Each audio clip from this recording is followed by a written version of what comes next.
let's expand back into that old kingdom sort of, area. Here, I'll put you guys on the main map so you can kind of get an idea of. Oh, there's some stuff on that map. So the Farhold is out over in this area here. And it was part of a idea that the on the surface, it was just like, there's a bunch of monsters. We've got the biggest military in the world, and why wouldn't we go clean out those monsters and take back that land? Because with that land, we could, expand and pretty much take over the entire eastern part of the hemisphere, and get to these mountains. Because one of the things that the Eastern Kingdom has limited supply of is access to gold, silver, gems, all of the precious metals. They're the wealthiest civilization, the wealthiest kingdom, but the big gold, diamond, and other such mines come from the Old Kingdom mountain range. And to go over there and to develop along those lines seemed like a logical step. In reality, it was also a move to create population in this area so that Timurow would eventually become annexed and folded into the Eastern Territory.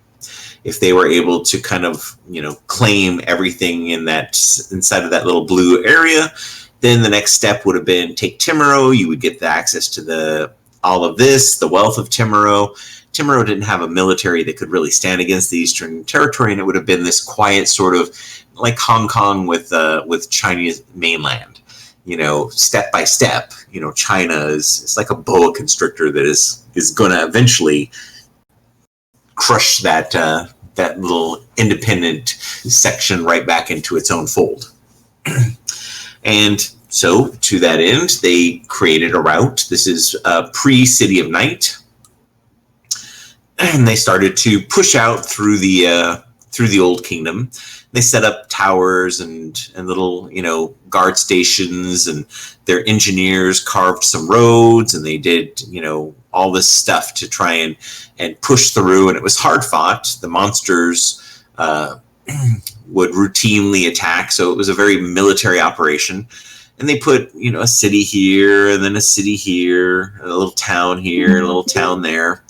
And eventually, they managed to get all the way out to here, and it was the furthest point. They'd gotten to the mountain ranges, to Mount Kespri, and they put a little civilization, a little town, and then merchants came out there because the miners, which were predominantly dwarves that were out there, would have the need of different supplies, different tools, and a small economy started to build up. And with the guards expending significant resources to keep this sort of a clear channel, the plan was that this would be a route that, as precious metals and minerals and things were mined from the lucrative mountain ranges, that it would be taken back into the Eastern Territory. And then once the monsters were pushed outward from the various holds, it had been the strategy that the Eastern Territory had used to push north and eventually claim all of that territory. And that probably would have happened if not for the Western War and the War with the Wolven. When the War with the West and the War with the Wolven came into being, resources had to be pulled out of that road. No more guarding it, and they had to be diverted to go fight up north and to fight along the western coast of the Eastern Territory. And the monsters didn't care that we needed a little time out, and they began to attack the various cities and towns and roads, that these little, spots along the little guard post path. And they broke the little supply chain. The towns pretty much all fell, and Farhold was cut off. And when it was cut off, and there was the whole, Sestrava thing happened, and the City of Night, everyone assumed that the monsters had pretty much wiped it out, and they lost, for some reason, contact magically. So it used to be that even though they didn't have the road, they still had the ability to stay in contact with the leadership in Farhold through magic. But at some point, that went away too, and they assumed, well, that's because the monsters have destroyed everything.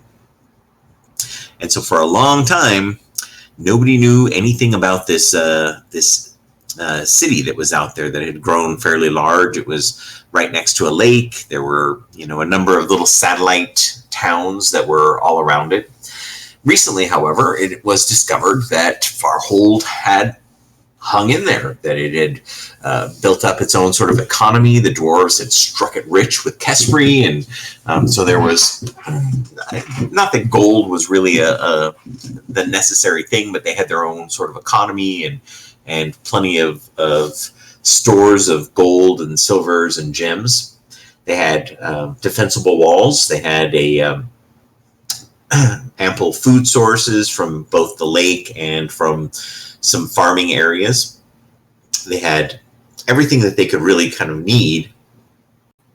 So the people of Farhold, it was kind of like Battlestar Galactica, with the big city acting as the deterrent to any sort of monsters coming around. The city and the small towns the little satellite towns had survived. They'd lost 2 or 3 of them that were kind of on the fringes, or maybe for reasons of political nature, the city of Farhold didn't protect and let get overrun. But at the end of the day, Farhold, managed to hold on up until there was a huge push by armies of orcs and giants and all manner of things. And some of the great heroes of the Black Titan, which may or may not have been released from an area near this place in Farhold, were originated from the city in this area. The Farhold, the walls were broken, and some monsters did manage to get through, but the bulk of the assault was pushed back because Dragonborn had come up from the south, and there was actually a Titan that had come in, as well as some Wolven, and there were some changes in the leadership amongst the mages, and Farhold withstood the attack, took its lumps, and then when the monsters receded, rebuilt and reconnected with the Eastern Territory. Still aren't paying taxes. Right now, it is a sort of, they speak the Eastern tongue.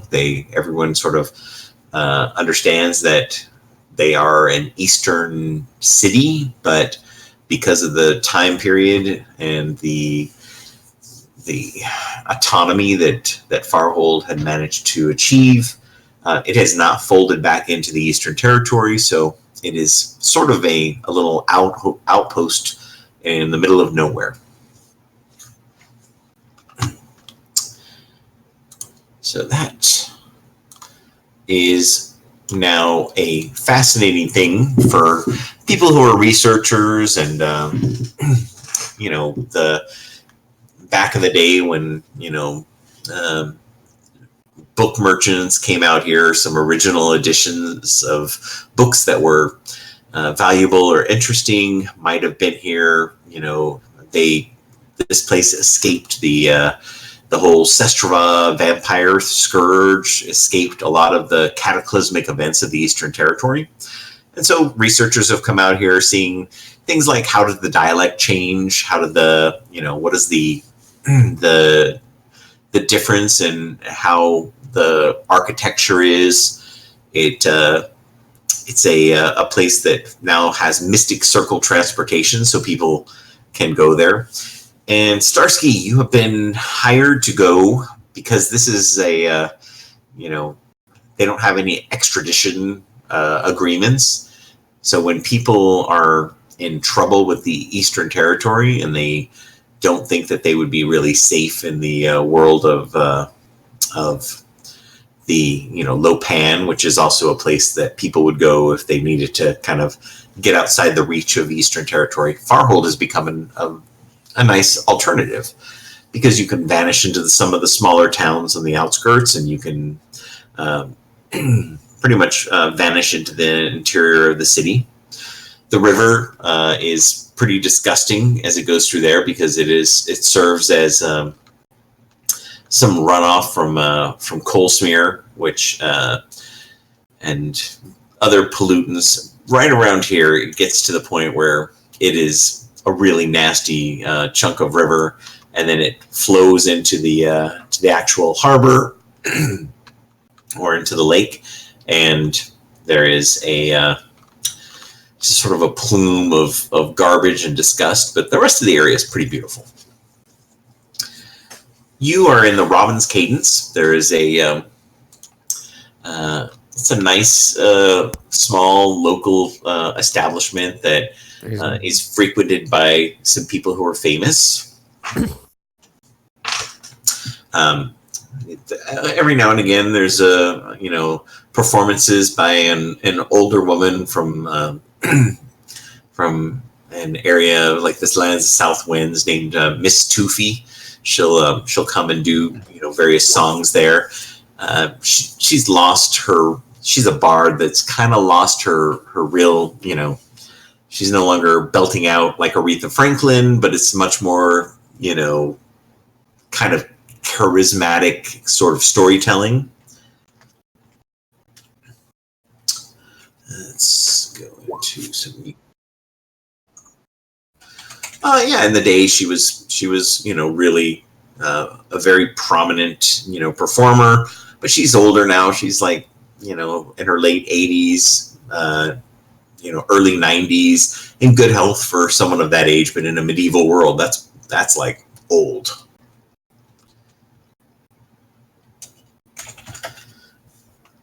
And let's put on some music.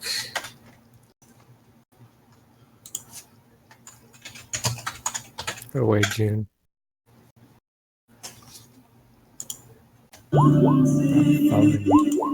Tall.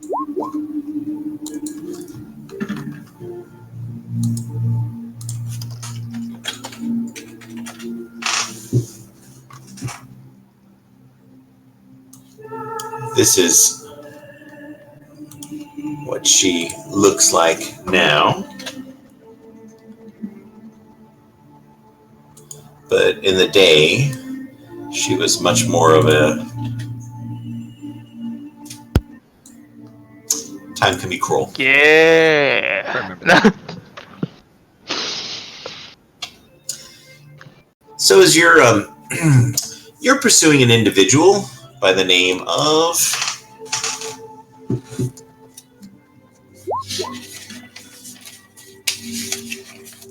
Max Torby.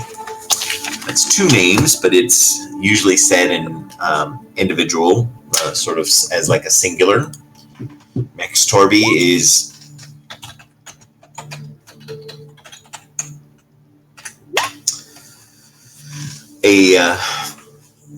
make an investigation to see if you know what sort of criminal he is.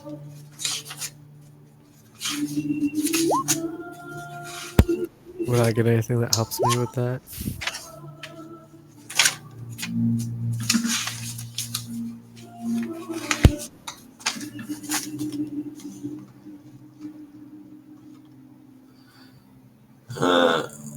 Who is Fenn? That's me.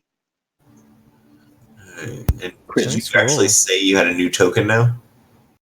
I didn't say it, but I deleted the other one and put the new one here. I didn't want to interrupt the cool storytelling. What are we working with now? Well, you guys really like the eye patch, so... So you went Elven?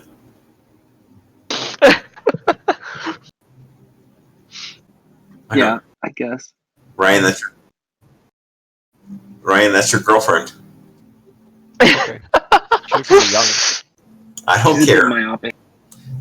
You need to go full Epstein on this. Uh-oh.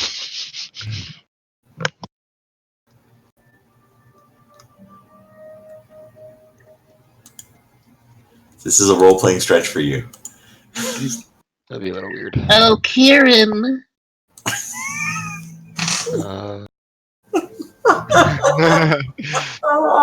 I refrain I don't from. know why this is happening to me.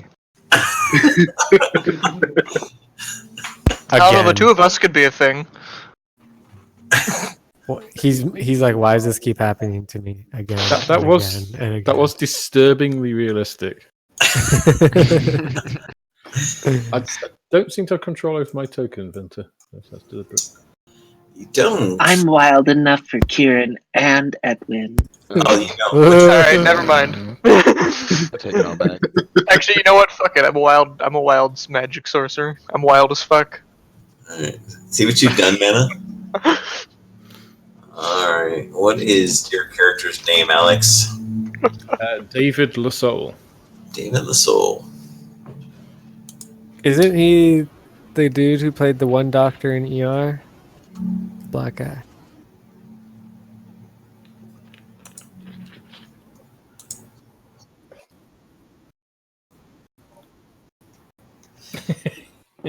I suppose it should be David. I can do my Jeeves French accent, which challenged me to no end. My token doesn't have his name. Okay, calm down.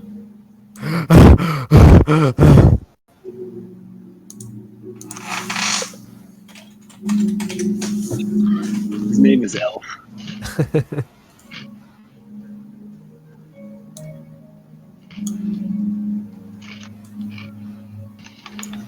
Get out of there. Okay. He just wanted to see the new people in town.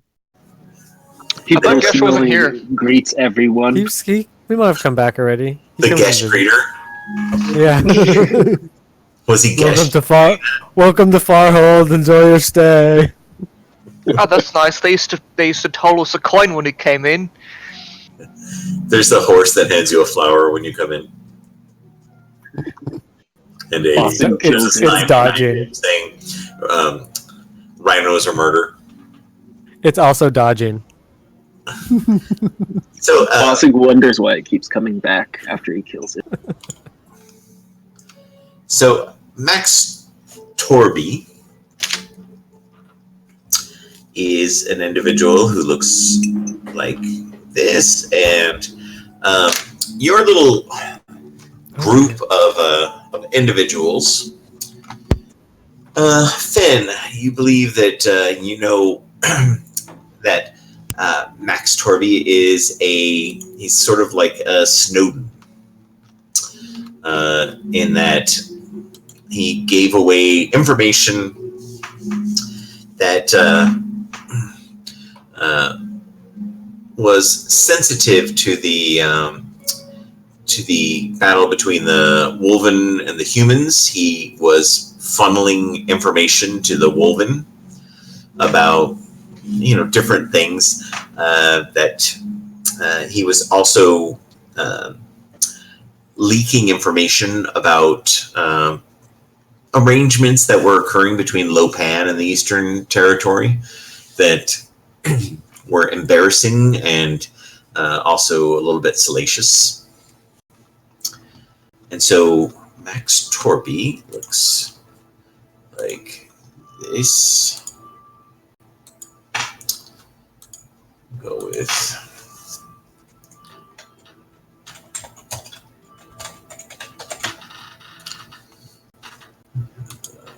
it looks like a Max Torby.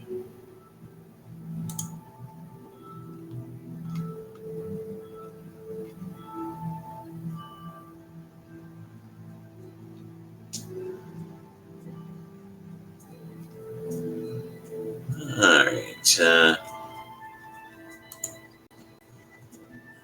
This is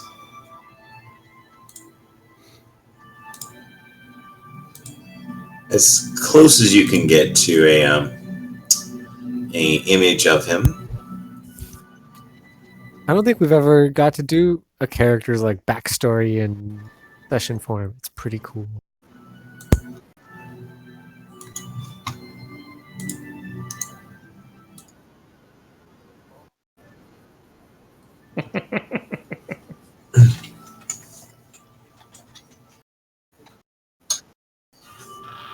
We're all gonna have like 84 backup characters. What? You're going to be like level 3 when you come back. You're like, oh, I was just pretending to be a level 1 character earlier. And, one of your classic ruses, Starsky, is to pretend like you're a first or second level character to throw people off. You hold back your Really true use your- power, even though your health bar is second only to Fenn's. Ba-doo, ba-doo, ba-doo, ba-doo. As you guys have followed Max Torby to Farhold, you guys can do a investigation. Oh yeah. I got this. See, no worries. Fenn on point. Most of you guys really aren't cut out for this work. Hey, what are you talking about? The random druid is the best at. You guys have been searching the same tavern for about a week. There's a tower? Holy shit, what tower? So do you guys remember the player who played Adrin? Yeah, Philip. Met him. Oh, I played with him once. I remember being I liked traumatized Philip. because the session I joined, like the next time 2 people quit. I'm like, wow, am I that bad of a person? Yeah. Yes. But that's okay. So Those who have survived are tougher for it.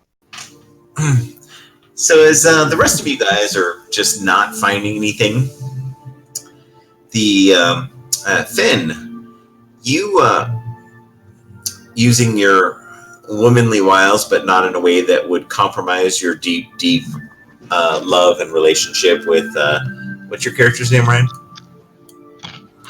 What? What? Who? Kieran. Kieran.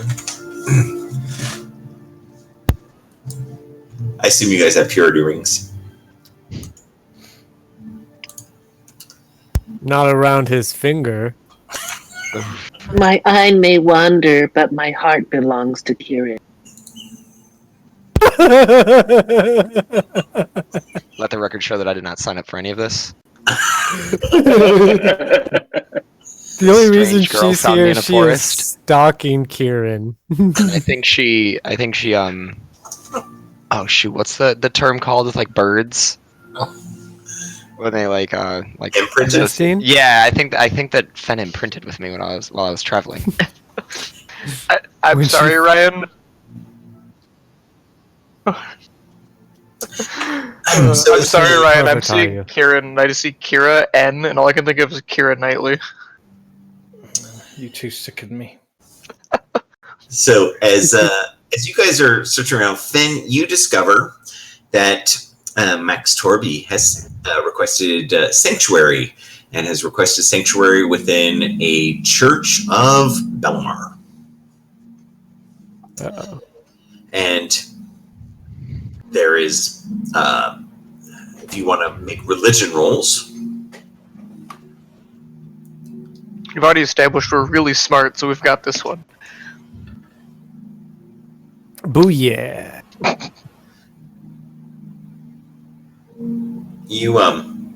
you're pretty sure that Starsky, that there are some rules in the Bellamar. Bellamar's kind of a hard ass god, so you can either trick him out and then get him, or you can convince the priests to rescind the asylum or their sanctuary. And the third way would be to basically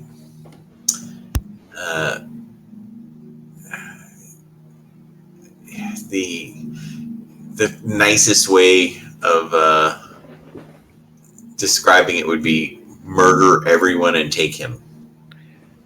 Burn the church down. Yeah, a lot of churches are flammable in my world. They're And all flammable, Venter. If you this if is you a prep hot them sort of properly. desert, so and Bellamar is notorious for stockpiling barrels of kerosene and oils for when they do the Festival of the Lights, which they also, on the other side of their warehouse, they keep fireworks and mining explosives. You don't see a problem. So They it's, also teach a class in pyromancy. it's not the first church of Bellamar then. They're still waiting for their guest teacher, Colbin, to give a lecture. Is it the Reformed Church? Because Wow. no one gives a shit about those assholes. So, as you guys, as Finn discovers this, and you guys are kind of talking through your options as the leader of this merry band of misfits, which, as you're sitting around looking, you're thinking, how is it that I came to be in the company of these individuals? Which will take us down as each of you will describe your character, starting with Sprike. And how did you come to be a part of Rulov's bounty hunting boutique? Oh, fuck balls. All right. Damn. All right. So Sprike is. Hey, Venter, can you make my picture larger so I know what I look like? We've all seen this picture 1,000 times. I haven't. Oh yeah, that guy. All right. It was like literally Senelor. There we go. So that guy. Axe on your back. So This crossbow's disgusting. Sprike is about 25 years old. He's kind of average halfling. He's just 3 feet tall. He dresses simply. He just kind of blends in. He is not like as gregarious as many halflings. He's not. Does he always just jumping have that around. one ring? Yeah, sure, why not? And visible that he's wearing. And then but yeah, I guess he would have come to Starsky. Starsky probably gave him a pitch and it just sounded interesting to Sprike and the potential reward seemed it might be worth it. So why not? Sprike doesn't really, he just kind of goes wherever his interest at that moment takes him. All right. Kieran? Kieran was a fairly typical person. He was, did you use the word gregarious? He was a charismatic, gregarious person. But one day he started getting haunted by these dreams. They were blissful dreams, but he would wake up with a longing that he couldn't control, feeling like there's a paradise out there that is calling to him. And I haven't decided what his patron would be. I was reading about the Empyreans, which sounded a lot like Titans, and I think it would be intriguing, if not even maybe intentionally from a Titan, but he started getting some kind of call and is traveling because of it. Could be any celestial being, really. But he's trying to find a paradise that may or may not exist. And in doing so, he has traveled far and wide, and he has found himself in Farhold because he's heard tales of many mystical things out here and thinks that there might be between ley lines, portals, powers, and planes traveling. And he has found his way to join this bounty group because he is in need of money and is more of a people person than he is a fighter combat specialist. And he knows that the world is dangerous out here. And Rulov seems like an upstanding and capable person, right? Maybe not upstanding, capable. He's twice as powerful as any of you. Probably. All right. Finn? Fen woke up in a forest 2 weeks ago without knowing really anything about her past. Only that she felt like a strong attunement with nature and was able to subsist through creating good berries and stuff. So she wandered over and found Farhold and was intrigued to learn more about, different types of people. Maybe they would know who she was or know someone who might remember her. But in the meantime, she saw this gregarious adventurer named Kieran, and she started following him around until he got picked up by this Starsky guy. And after that, she availed herself to Starsky, knowing that she has like a mystical connection with the land, and that could possibly help with his endeavors. You mean you put your career on hold for a man? She's a stalker.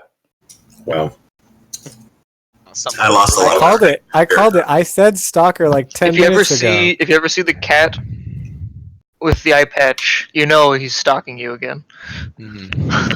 I keep seeing lizards with The eye scary patches. part is when you wake up and you're wearing the eye patch. One Permanently. day I'll be just like you, Kieran. I'll be you. Kieran just looks at her awkward, like. I gouged out Stared. your eye so we could be eye patch twins. So we could be closer together. Oh wait, most important thing in the character. Yeah. Mm-hmm. I have a I need one of bronze- those too. Give me a A second. bronze pentacle with an etching of a rat's head in its center with an eye patch. Oh no! No, I wish it had an eye patch. It does now. Kieran probably doesn't even know he has the coin. It's just among his coin purse, and it's whatever. It's what's drawing Fen to him. When you open Chart. Fenn's eye patch, in her socket is another coin that matches that. Yeah. Except for the rat has the eye patch on the other eye. And then when I look at it, suddenly I go blind in one eye. All right. Wait, real quick. My trinket is a dead sprite inside a clear glass bottle. That's Why Sprite. are all your characters sadistic? I don't know. When did you meet Remy? Yeah, I probably did bump into him. That is how I have this. I met Remy. All right. All right. Gave it a soul. David's a pretty tall, very stocky human. He's got shock of black hair, beard. He's wearing chainmail. He's got a shield which carries the figure of a lion, a sort of humanoid lion, bearing a single green feather. And he's a veteran of, I guess it would be the Wolven War. And he's kind of shifted around from place to place after not winning that war. He's, indecisive. So he's come down here looking at what is his next step. Heard Rulov was kicking around for some muscle, some mercenaries to join this band, and it seems to fit with his calling. You know, he's looking to complete his 3 other feathers, and killing people is what he's been used to in as a soldier. So it seems to fit to his goals, his calling. So he signed up. He has no respect for the other people of this group. They're not warriors. You've yet to see them really prove themselves. I mean, God, look at that elf. I don't know that hair color is natural. I like how Kieran's handing his flame over to Fen. Look at that. Oh, Oh no. They are a couple. yeah. You two make me sick. Edwin is a young human who grew up in the kind of rough side of Farhold and learned how to make money for himself. He's only really on the mission because, there was a gentleman who came into a tavern I was in one time, wearing a long leather coat, and I managed to steal a minute of his time and play a little game with him. And then when I walked away, he realized I had taken some of his things, and without even realizing it, maybe about the next day, he tracked me down, found me, and demanded them back, and I gave them back, and We had a little conversation, and he invited me along. I'm his young apprentice who dies tragically on the mission, so he has a tragic backstory.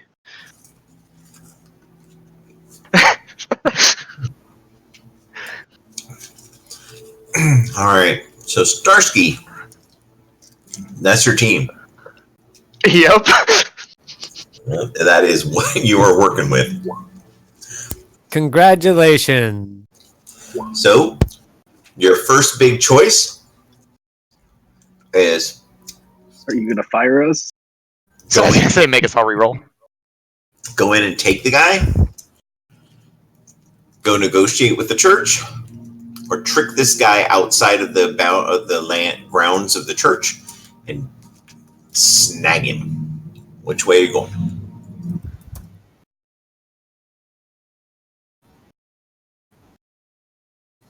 So we're going that way. I mean, No, I don't. you know, I, in Farhold, I'm not going to burn churches because I know that means you can't. You have to like flee. So yeah. this and isn't like Bellamar- the Eastern Kingdoms where you can just wander away. Bellamar is a powerful god, so no. Yeah. Yeah. Bella.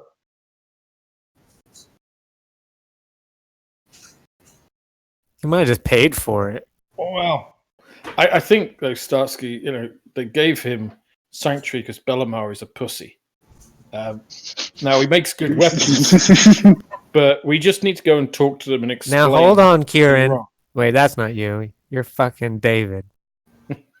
David. He's actually pretty powerful. He could fuck us up. I'm not saying we don't go in all guns blazing.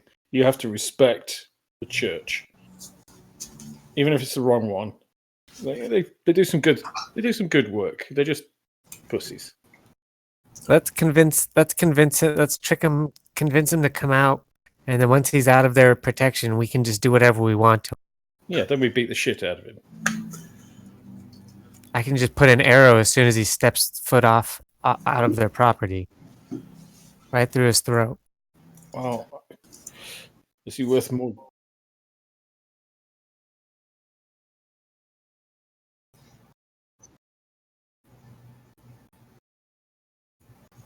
Okay, so it's a snatch and grab.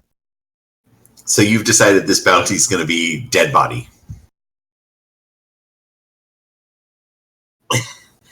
Well, they prefer alive, but I mean they'll take him dead.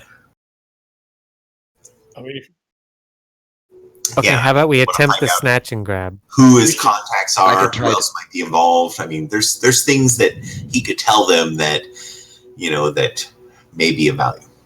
I may be able to charm him for an hour to yeah, get him to follow us. Oh, can I you mean- do that? That's pretty good. yeah. There was this time in the Wolfen War. We caught this wolf and scout a little Kankurin, and we had to tie him up really well. But we interrogated him for a few days before we killed him. We got a lot of valuable shit out for the commander. I think we do that. That's a good plan too. I think that's better. Do we have somewhere we could take him?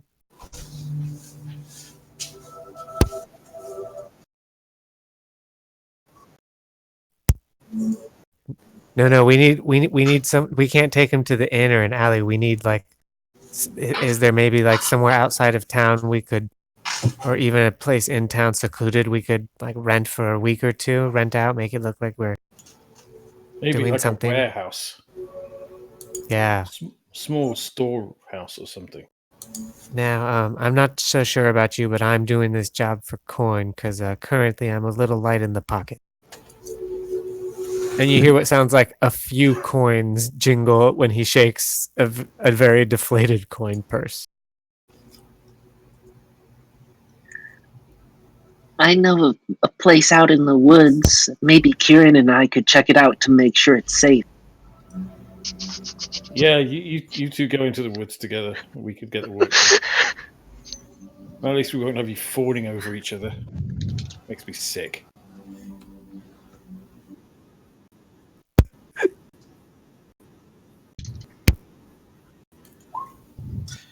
Wait, are you telling me that Kieran is going to take that from somebody talking about his girlfriend that way? I would challenge him to a duel. That's okay. I mean, it's not your fault, Kieran. You obviously don't have a spine to stand up to this woman. Kieran shrugs. I don't understand why you put up with it, but whatever. What's the point of not? Doesn't bother me. I mean, I get. All right, Except for whatever this. you're into, my man. Well, I Does wouldn't this call bother him a man. you? I don't really No, care no. what people do. Not No more hurting of a me. man than Kieran Sprite. Well, yeah, I'm 25. We just look young. And you know how to kill, right? Mm-hmm. Well, you, A little bit. Fen, no disrespect, but I have none for you. But what if you ever killed? I'm sure I've killed something, but I specialize in tying things down mostly. David vomits a little into his mouth. Mr. Starsky, I don't get it. What is he laughing about?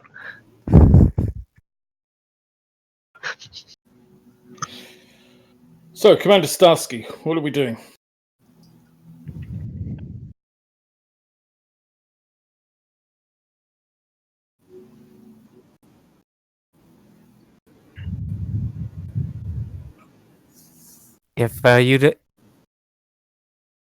If you'd give me some time, I may be able to arrange that for you, sir.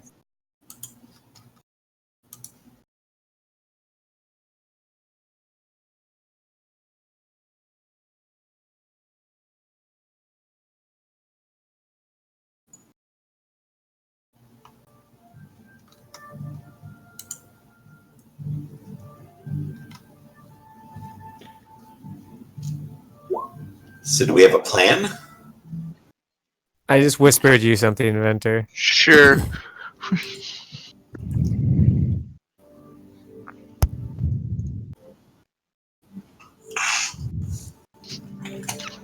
You're correct. Chris, put June down. Put him down, Chris. It's not too late. No! I made a deal with this young man to take us on a boat ride together.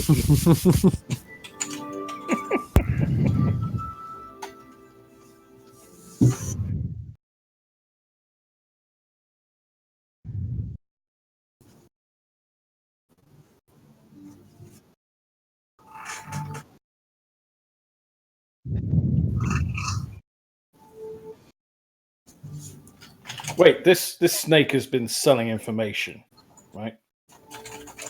So why don't we pretend to be a contact of his and contact him? Maybe Sprite could do it, like clandestine, like he's used to. And then we lure him out to this place that the lovers have found.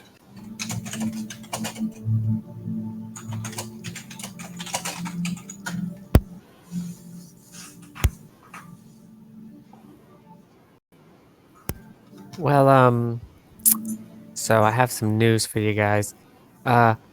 Turns out I'm not really part of the inner circles here like I am in a couple of other places. So I'd have to do some stuff for them first before I could really help us out with a place. Sorry I let you down there, but something I'm going to look into in the future. So yeah, we're going to have to come up with an alternate plan for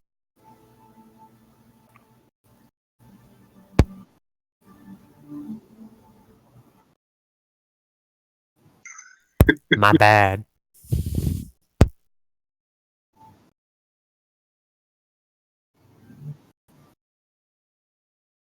Well, maybe You can pay for one. How much does something like that go for, Venter? But how long do you need to use it for? What, a few days Like you an said, hour. right? Are you just saying, can we use your warehouse for an hour? just an No, like, afternoon, right? Maybe like a couple, maybe we'd get it for at least a couple days so it doesn't look too shady.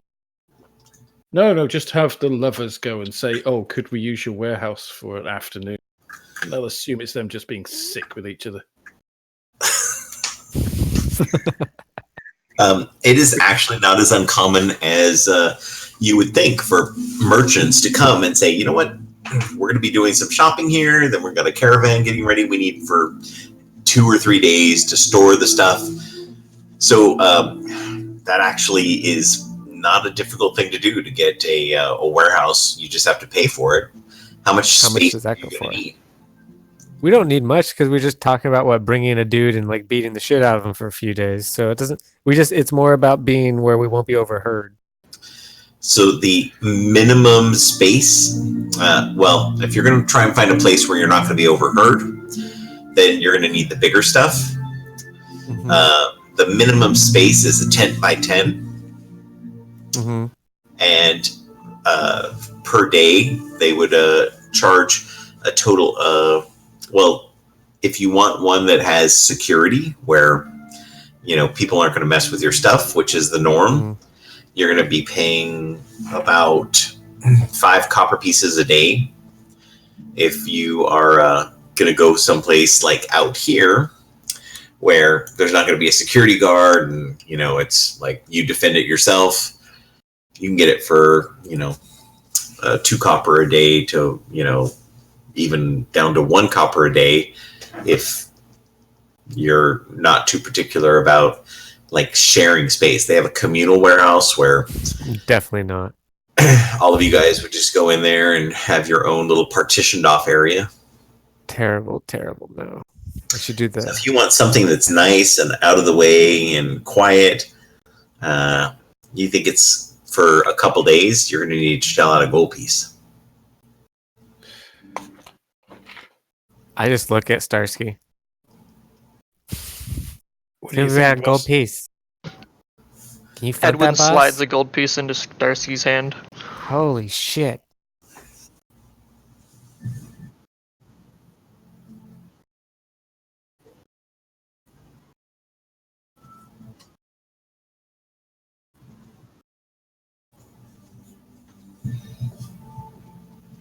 All Are right.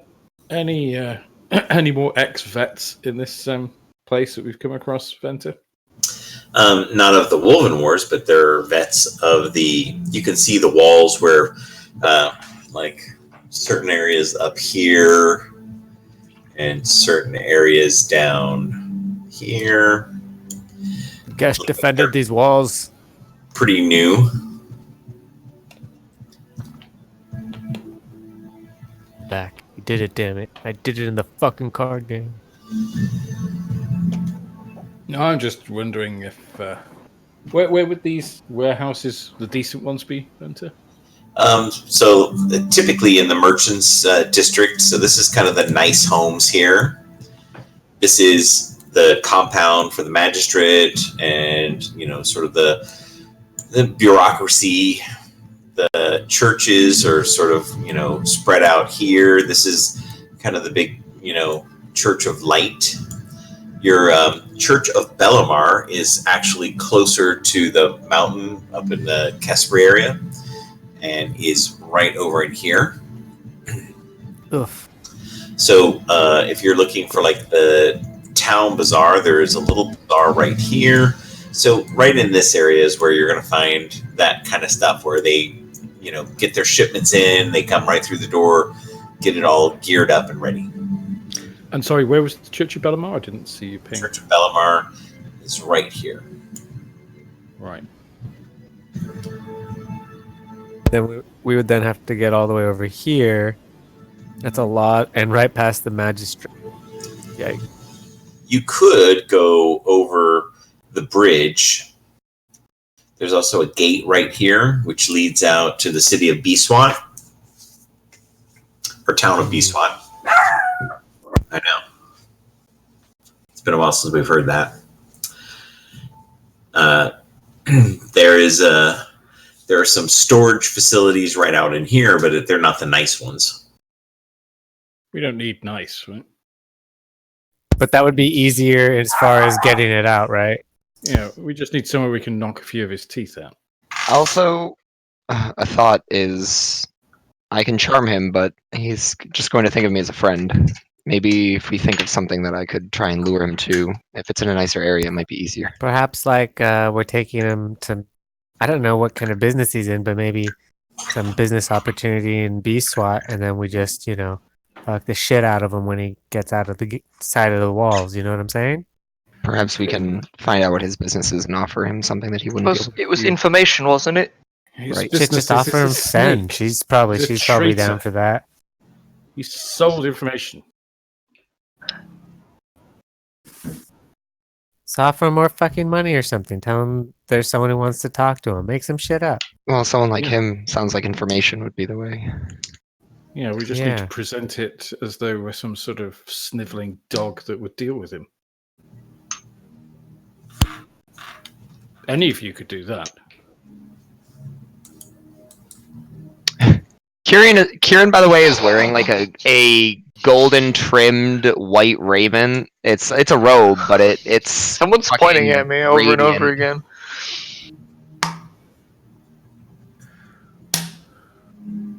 He's got a glow around his eyes. It seems to suggest that he is in some ways blessed. I mean, probably not. Would there be any? You guys can all roll Arcana rolls when Kieran tells you that he could charm them. I know so much about magic. Me too. I assume you're not talking about me. You don't need. So, Edwin, David, Starsky, you don't think that he's already done that to Finn. Finn, you're not entirely certain that maybe he did put you under a spell. Because he seems so interested in keeping your affection.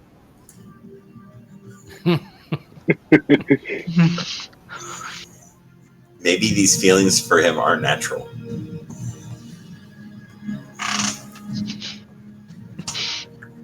I think Edwin or Sprike are probably the best people for this. I'm pretty good, I think. I mean, It's better, Sprike is. but I'm pretty good. Sprike, he looks like a scout. He looks like the sort of person that somebody would use to arrange these meetings. And Edwin, Well, I can get dirty and, look like it. yeah, he looks like he'd do anything for money. So And Probably has.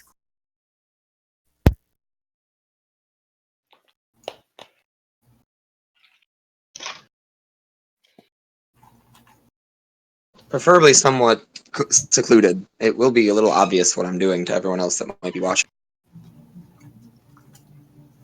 I blush. So we just sent him a note via Sprite or Edwin saying there's a job for him. We make up an amount of money that it's worth to meet him in a certain place, and at that place we can get him. I think finding out what exact sort of information he might be most interested in would be worthwhile.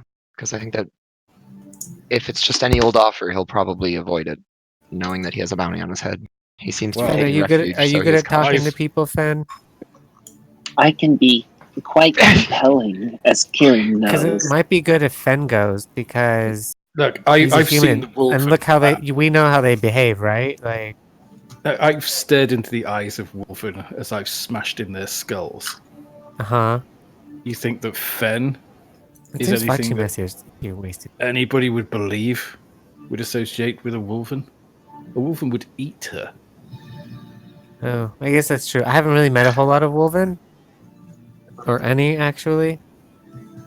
So, I don't You're really know lucky. anything about them. I guess, like, They're sure. beasts. Yeah, I mean, Do they keep their fur brushed? what? There's actually 4 Wolven living here in Farhold. You can go ask them. Nah, I'm not really that interested, to be honest. I'm amazed. A city like this. Perhaps we could tell him lies of a secret travel hub or something around here. It seems like something that would be useful to almost anybody. Unadulterated access to Farhold could offer a lot of avenues for organizations that are trying to expand their frontiers. Maybe we should drag these Wolfen to this place as well. Maybe they're working in collusion. And if they're not, the city will be less a few Wolfen.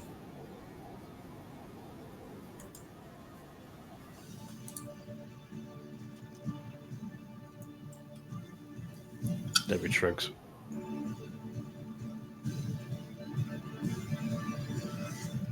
So why don't we try and... Do we want to try and see if we can find some information about what exact sort of details he seems to specialize in? Maybe so we could aim our deception a little bit more finely. Well, if he sells secrets to the Wolfen, it's tactical Likely secrets. about the Eastern. He basically is a raper of our country. Kieran nods at David like he's not going to interact with that. That sounds unpleasant. But he I says, don't really have a country. David, I've found that lies tend to go the furthest when there's a small light of truth at the heart of them. Is there anything that you might be able to offer from your time with the East? We're going to be capturing him, and so you shouldn't be too afraid about, hopefully, releasing some insight.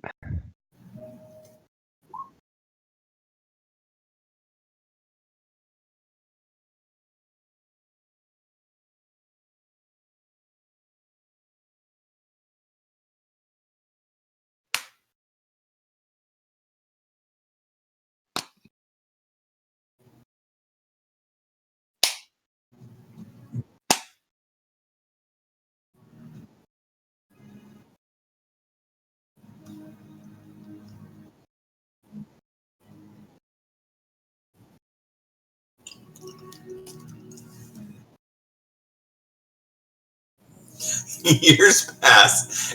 You guys Yeah. funnel of information. Eventually, you guys are all rounded up, and you're like, "No, we're bounty hunters." For years now, you've been feeding this guy information about his lore. No, but it was all a ploy. We were just gaining his trust more. It's the deep state, man. I mean, we don't actually have to give him the information in the message. It's just that we have the information. I just don't give him specifics, and then it piques his interest. Well, we should try and find some grain that would seem plausible. Say that we know of some happenings that are happening in a excuse me, in a place that maybe David would know would be of interest. Maybe that only an informant who seems to trade in secrets might know of, and then offer to tell him more if he meets us somewhere. Well, wait a minute. He sought asylum.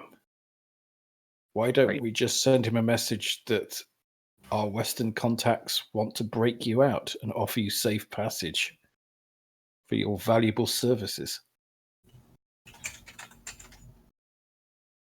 Be Give done. him the prospect of freedom. It could certainly be done.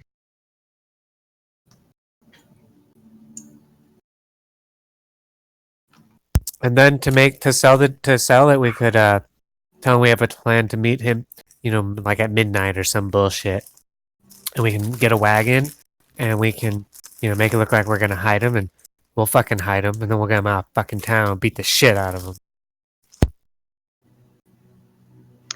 Exactly. Maybe we shouldn't have some of the crazier people there if that's the plan. Looks at Fen, Kieran.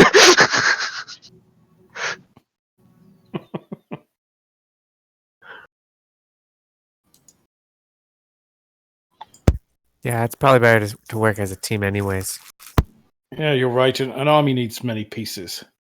Even the cooks and the servants that go along and feed the army They have some use, even though they're not really soldiers. He just looks at Fen and Kieran while he's saying this. Sure. The latrine cleaners are really important too. Otherwise, people start getting diseases. It's terrible. So That's why an army doesn't bring its whores along. Looking at Fen. where are we right now? And where's that Temple of Belamar? And can Kieran just leave everybody and just go to the Temple of Belamar and just sit there and at least observe, do something? Sorry, everyone. We're just fucking sitting here talking. There's the temple. Yeah, we're at the Cadence. Well, we're at the Cadence, so we're here. Where's the Temple of Belamar? Over here? Right over here. Up at the top. And then we go out that top gate just to the the one just to the right of Belamar's temple. Is So we can anyone get him to go out? Yeah, is anyone good at or want to try and do a quick information gathering mission? At least just go there and observe. I would. The I'd layout. go to the I'll Temple go of Belamar. skulk around. I think the less people, Unobtrusively. the better.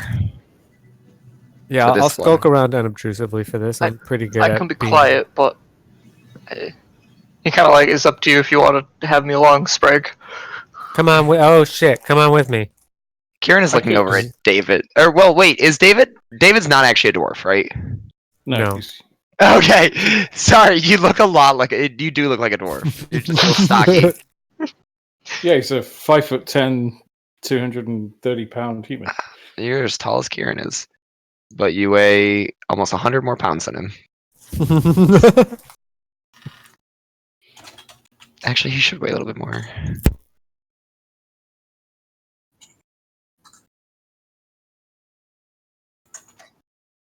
Well, I could speak to them. I could serve as a distraction. Belamar is, as I said, he's a worthy god, if misguided. I'm happy to speak to their priests as priest to priest.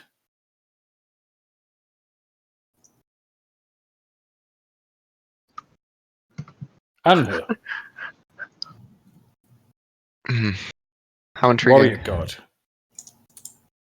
Well, that You should did give us me some in battle. advantage if you distract them. I could ask them perhaps if they could recommend forges. I could. Do you want me to simply go with you, and if an opportunity presents itself, I could try and speak with this man? Why not? I have a ball of Junes here. It will surely distract him. And then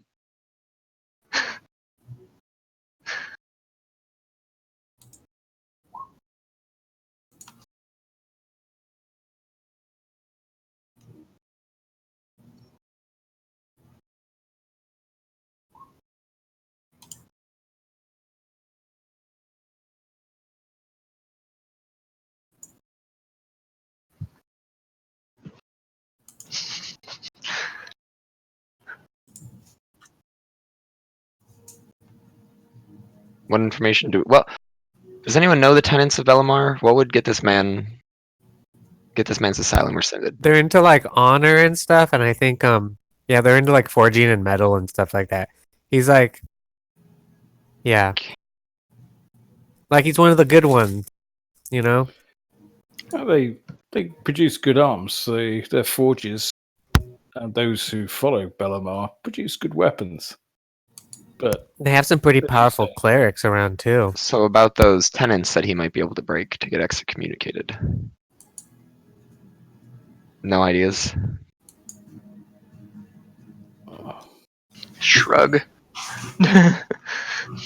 So I imagine Would if we they know really that, Venter? knew what he was doing. What was that question? Can we make Would checks to see know what any of the kind of, tenants? yeah, what things might get this man his asylum rescinded? Yeah, if he is not worthy of asylum or repentance, which could be anything from any sort of poor behavior, or if he is found to have been deceitful, if he is has used false pretenses to gain the asylum. So if they don't let you game the system there. His request for asylum if it turns out to be disingenuous in any way, we'll get him booted out of there. And I apologize. I was. Yeah. I don't know. You could go, Well, that's what his bounty is for. So. you could go and talk to a member of the priesthood, and they would tell you straight up, this is what, this is why we have given him protection. Sounds like we need to go there, maybe in a small group, and ask them a few questions, and then maybe try and strike a conversation with him if the opportunity presents itself. I would like to go because Sounds like a good idea. out of character. I'm sorry, this is out of character, but just because I feel like we need to go. If he happens to be alone, I can cast Charm Person on him and try and convince him of something. I'm a warlock. We can also find out if he ever leaves, because if he's selling information, do they come visit him, or does he leave? Yeah, I'll watch the place for We the have to day. find out if he's still selling information from the temple.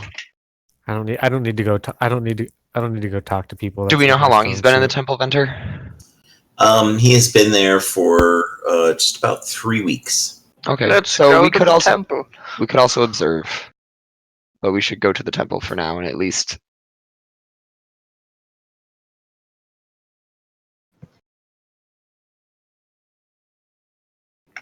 Why Fen? No offense, Fen.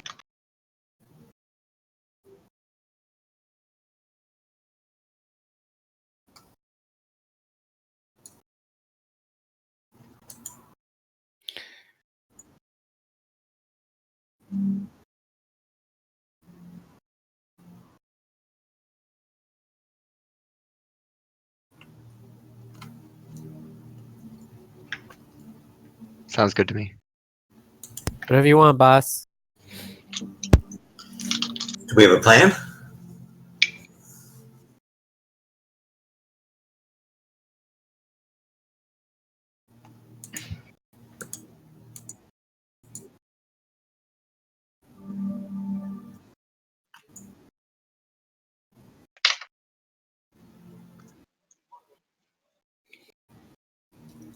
So, one last.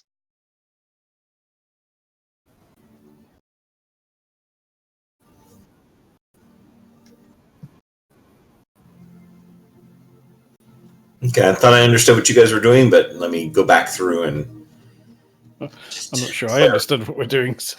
Don't worry about it. That's what makes the plan so One last- good. You want to say for David? So, let me just go with each of you guys and find out, what do you think you're doing? So, what is Sprite going to be doing? So I think Mana said that I will be observing like the patterns and outside of the temple and looking around to see if we can spot our target and see what he's doing and if there's any chances to abscond with him in one form or another. So you're outside. Yes, sir. Okay. And Karen, what are you going to be doing? I believe I'm going into the temple with somebody else who's going to be doing the talking to the actual priests, and I'm going to be mostly observing, but seeing if I can find this fella and see if I can get in a conversation with him, because I would like to see if I could convince him that we are trying to give him information. So you're going to start by talking to the priest, and then if you can, you're going to try and talk to Max Torby. Yeah, I think somebody else is going to talk to the priest, but Kieran will. I think that we're kind of doing this as like a more low-key idea, right? Like we're not necessarily going to... Right, you're not doing a hard push here. Unless the opportunity presents itself. Right, which is mostly why Kieran is there. If the opportunity presents itself, Kieran will use it. Okay. And Fen? Fen is going to be going into the church with Kieran and doing some looking around to see, if Max Torby might be in there, or just get a better look at the layout of the church and what we might be dealing with if we have to, fight in there. All right, so Finn is going with Kieran to talk to the priest, and then, if possible, talk to Max Torby. Okay. And Starsky?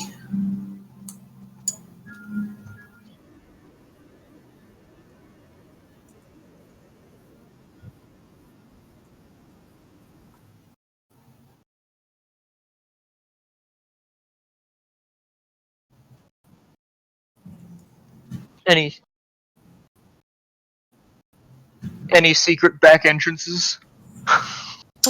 Damn.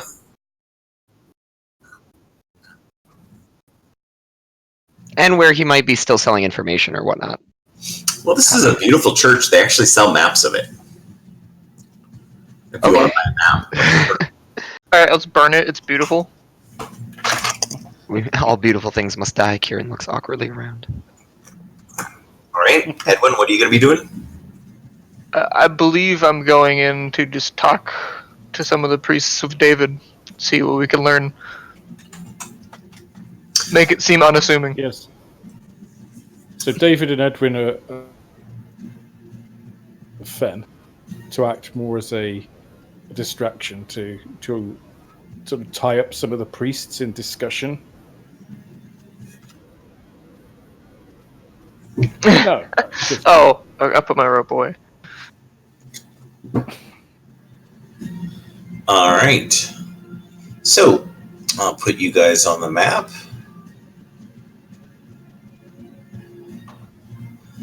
And you guys can see how quickly you turn this into something weird. I'll give it less than 5 seconds. If it isn't already weird. Alright guys, one thing reminder. We're trying to not make it obvious we're bounty hunters. But do we not walk in with the Wheel of June? I present thee My the name's powerful Dog the June, Bounty Hunter. and I'm curious about religion. Hi, I'm a bounty hunter. I'm curious about that guy over there. What's his name? I'm a little bit curious. Oh, Butters. And is it Max?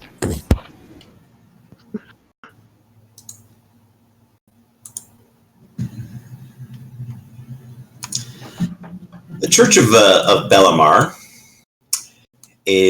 has 4 different parts to it. The forge is a huge part of it. So there are individuals who come there and study. In order to be a priest of Bellamar, you have to know your way around a forge, or at least be conversant enough in understanding the properties of steel and fire. The second part is all about the sort of, which is the section that you guys are going into now, which is sort of a aspect of Bellamar that is not really often given a lot of contemplation, but the aspect of balance of it's sort of speaking to the honor and understanding your internal honor, or what is honor in the respect to your behavior and how you conduct your life. The third part is the regular church, where people will have it is a fun church because alcohol is definitely part of their celebrations. Bellamar's, I like this Bellamar guy. Bellamar's a big ale sort of drinking kind of guy, and so the church ceremonies are, the women bring fans and are just going to town. There's a lot of singing and eating and drinking and reveling in how good it is to be alive.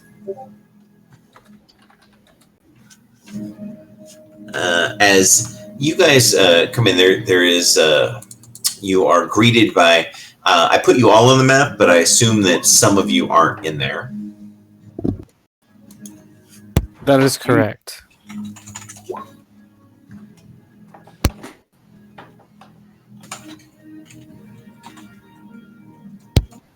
Both myself and Starsky are outside.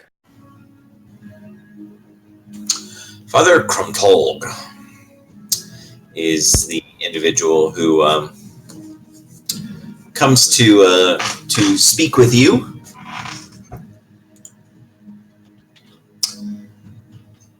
He is a old, serious sort of weathered. There's just every single wrinkle etched into his face is something that you think life needed a chisel to get that thing in there. As you are coming into the hall of meditation, where one of the things that people who come here seeking to understand, when they've lost their way, they don't really understand, when their soul needs to be forged into something stronger than the material that it currently is.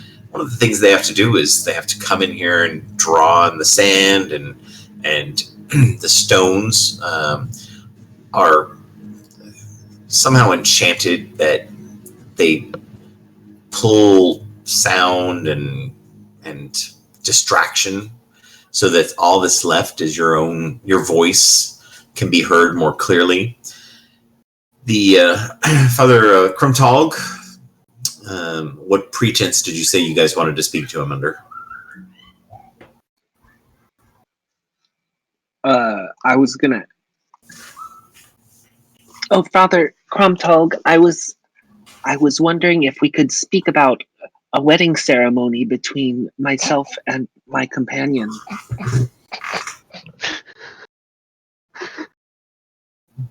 Yes. A wedding is a beautiful thing, and the celebrations within the halls of Bellamar are quite spectacular. I am not really the one you would want to talk to, but I can point you in the right direction, or can give you some counseling about the particular marriage rites as put forth by the teachings of Bellamar.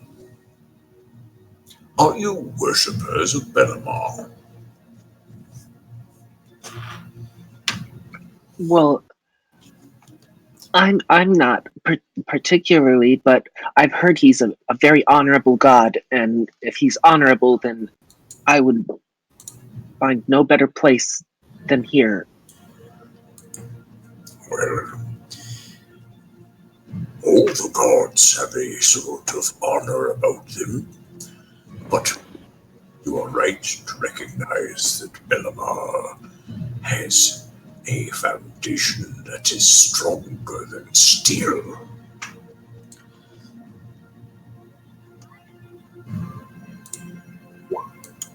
And you? He looks at Kieran. I am actually been searching the land trying to find a god that compels me.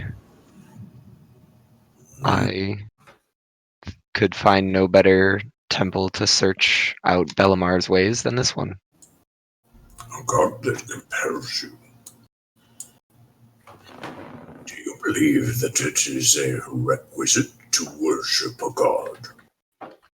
I do not, but I think my life was going restless for a long time, and I need something that can inspire me. He looks at you. Give me a deception check.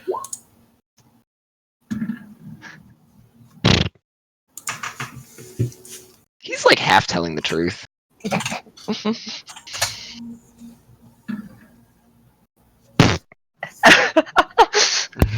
Wah, wah, wah, wah.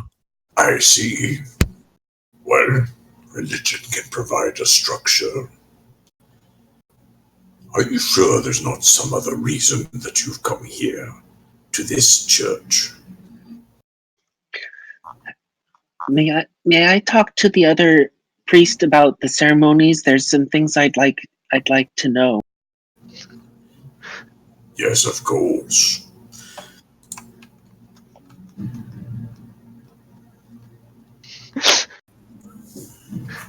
Honestly, I've I been kinda searching walk this away. world for a paradise that I see only in my dream. Paradise. Ah, it's elusive. Even that word doesn't seem to capture it. But I feel like it's out there. I have lived a long time, and to be honest with you, I don't know what I believe paradise would be. There are teachings within the Book of Bellamar that when we die, we go to a great banquet hall where we regale our tales, where we speak of our deeds, and that great heroes share drinks and eat. He kind of looks up at the ceiling for a moment. Does not exactly sound like paradise to me.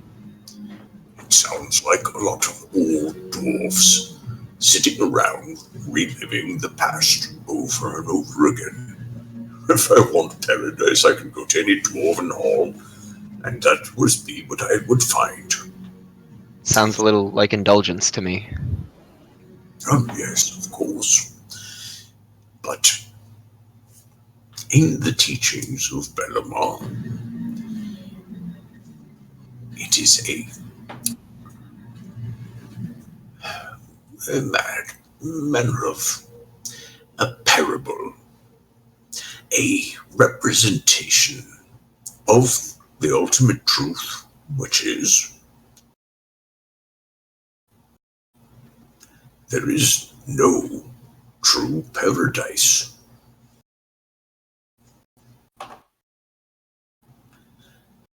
Everyone who sits at the banquet of Bellamar relives the glory of a time that has passed. It is like trying to take pleasure out of a meal that you had and thought fondly of. You have none of the tastes upon your tongue, only the memory of what pleasure it brought you. Paradise can be sorrow. David walks I'm sorry. up to. So David walks up to Father Cromtaug and says, "I overheard you talking there, Father. I hope I'm not interrupting." No, not at all. In fact, if it weren't for interruptions, I imagine that no one else would ever get a word in. I'm quite fond of filling the air with my voice.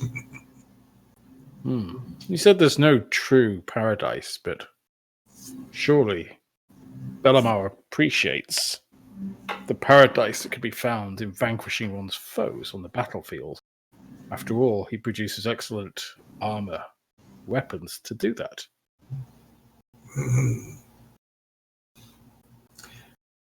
May I ask you a question that might be rather personal? Of course. What was the happiest moment you have ever lived and experienced? I don't remember the name of the place, but it was on the Wolven front. We had just managed to crush a Wolven excursion. 2 days battle. We were almost exhausted. Supplies running low. We finally broke the will of the Wolven, and they fled. That was glorious. Were you tired and perhaps a bit frightened? Well, what is bravery without fear? In that moment, before the exultation of victory, Did you believe that you were in paradise? It felt pretty close to that.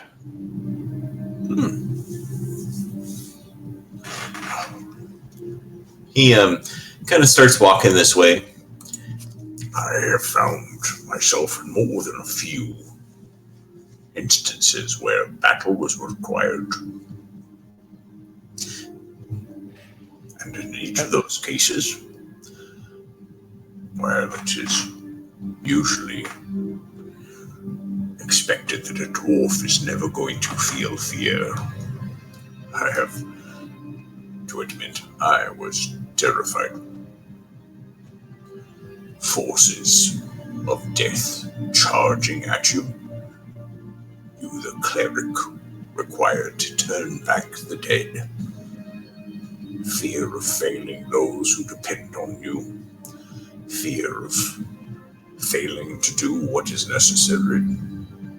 Even the fear of giving the wrong lessons of Bellamar. As a representative of the church, my words carry weight. I could set someone on a course towards or away from the true teachings of Bellamar, if I am not careful. And I too felt that exultation when the dead were driven back by the power of my word, filled with the strength of Bellamar's power. And yet, you turned away from the battle, Father. You chose the forge over the battlefield. I find Bellamar's teachings lacking in this respect. The preparation is good, but the results, the purpose of the forge is to produce the armor and the weapons for battle. Bellamar is a precursor, surely.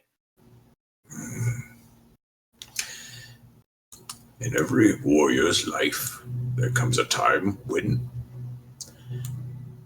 you realize that your battlefields are behind you.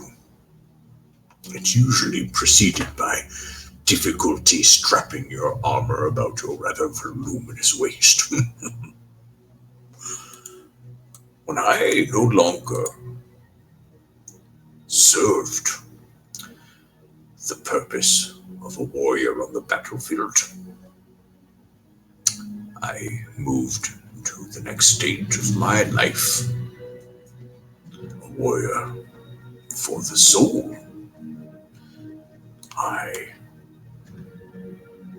do miss the camaraderie of being in the trenches, of feeling that pounding of blood with all the sounds of steel ringing upon steel. But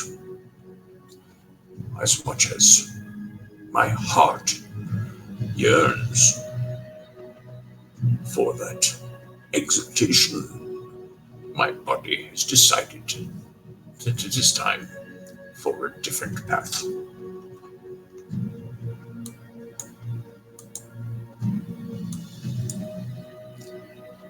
And when he says that, he looks he points down to the sand. There are no wrong or right ways of creating your path through this world. And how you navigate around the obstacles that prevent you from doing what you once could, should, or believed were your true destiny. I show him the warhammer I carry. Surely, Father, take that stone. I prefer to crack my obstacles and break them before me than to go around them. That is because you still have the youth and strength of a lion. He pointedly looks over at your shield. I nod, acknowledging that. And you see I still have feathers to earn. You have plenty of room to fill the sand with your pattern. But your pattern is yours alone. And it was a painfully powerful message that I learned that my path is mine alone, and I shall not judge others by how they manage theirs. Even if their path leads to darkness, Oh, the deaths of thousands. the light is defined by the darkness. Death is inevitable. Evil plays a role. We oppose it. But imagine what the world would be like if everything was the same. Oh, I agree, Father, and I would never shun away from the fight. If we hadn't stood up against the Wolven, where would we be now? Overrun. I even see them in this city, which just surprises me. I would have thought we would have crushed that.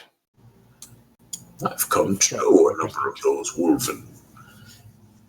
Do you know this story? I know this story well enough when I met them.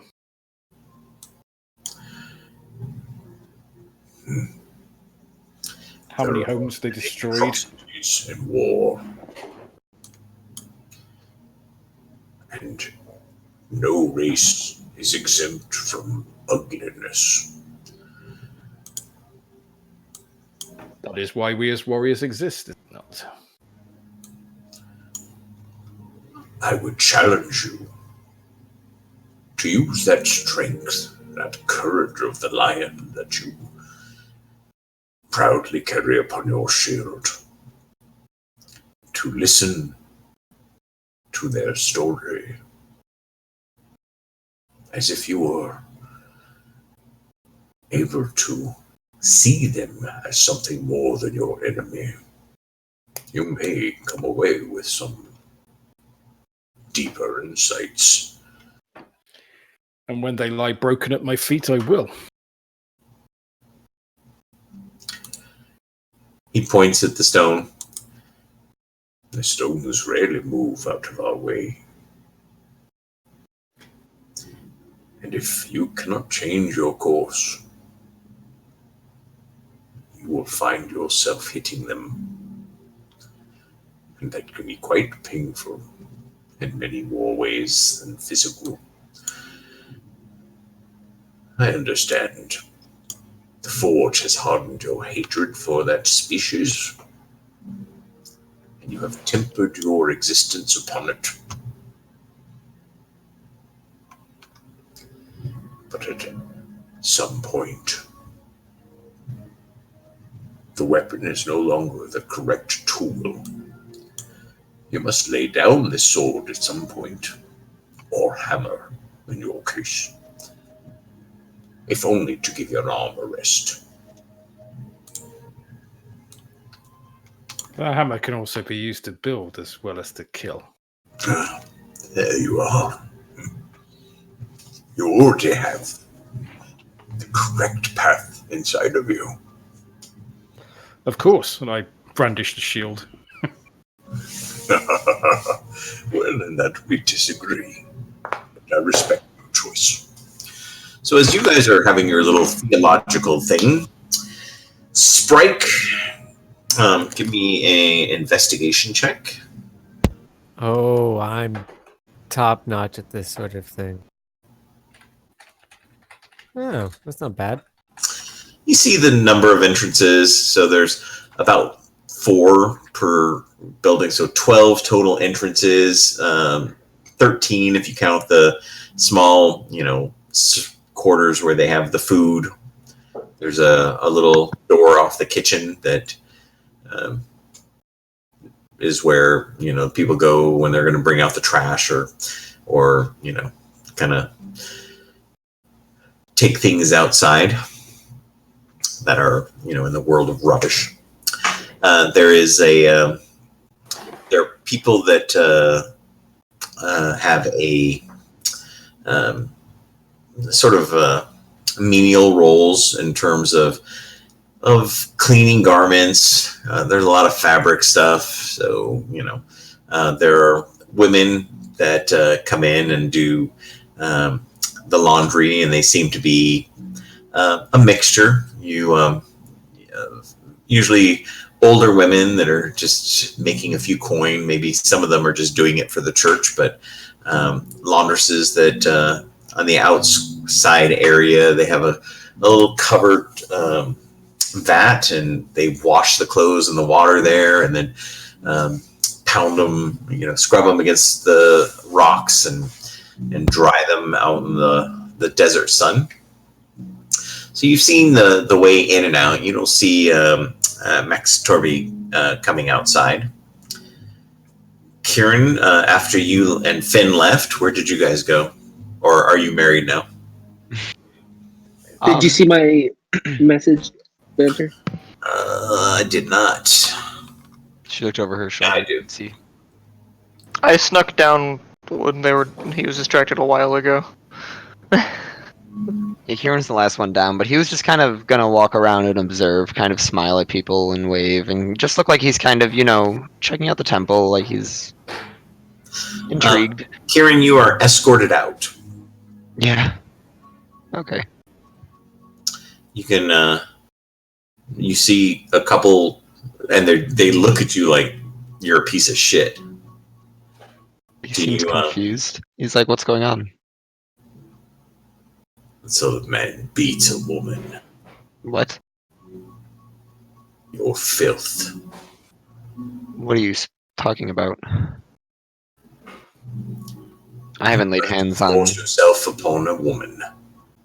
Are you talking about the one-eyed elf? We saw what you did to her. I don't want to see you back here. What happened to her? You did. She told us what you did. What did she tell you I do? Excuse me.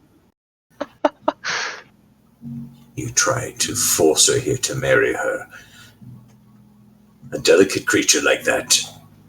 You put hands upon her. She showed us the bruises. Excuse me, I have not put any hands on her, and she's been fawning over me despite my attempts to get her to leave me alone. They throw you out and tell you, get help. Kieran looks confused. And then I guess gets kicked out. Then you are offered the protection of the church. Cool.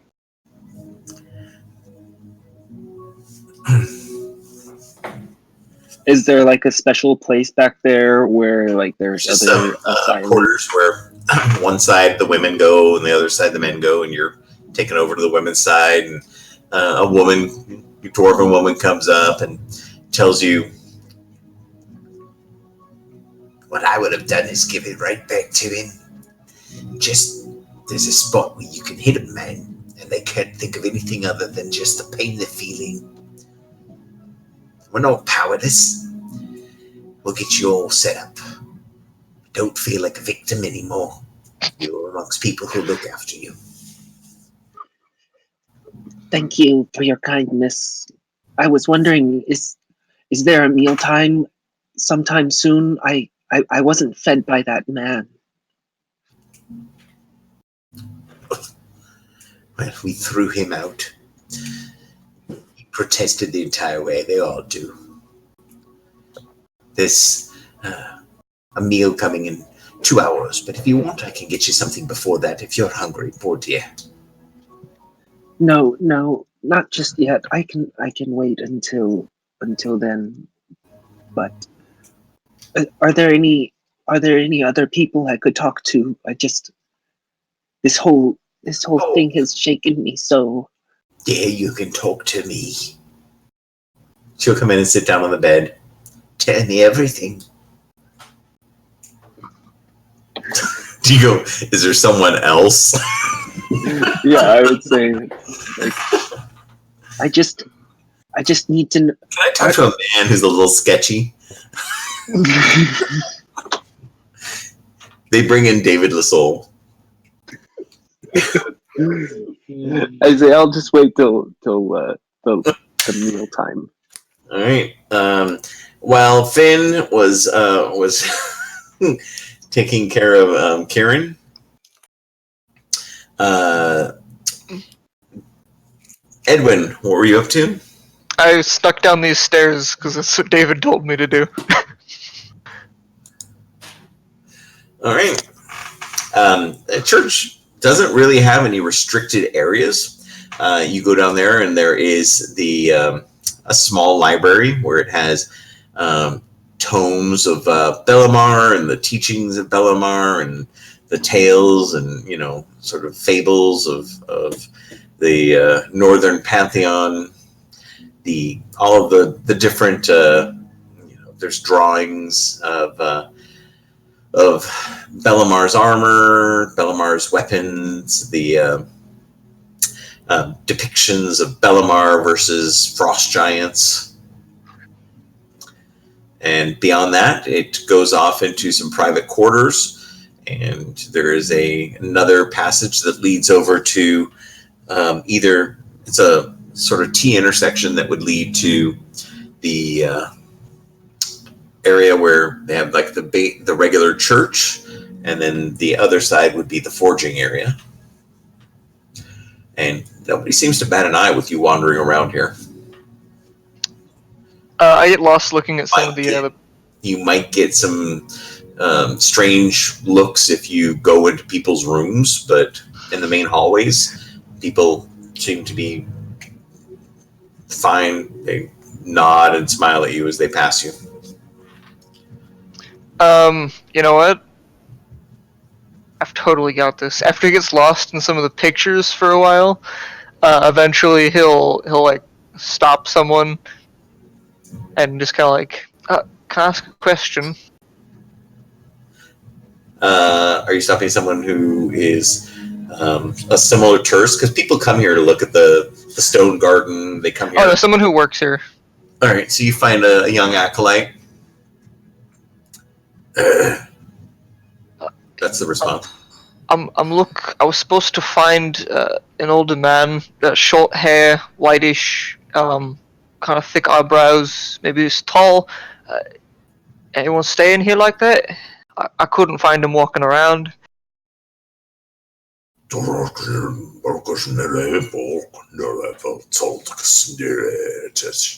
I switched to Dwarvish. You speak Dwarven? Yep. He says, I don't really understand that language. Do you speak the Dwarven tongue? I would respond yes, and then I'd ask the same question again. He says, Although my Dwarvish is rough and childish. I don't mean to be offensive, but all of you look alike.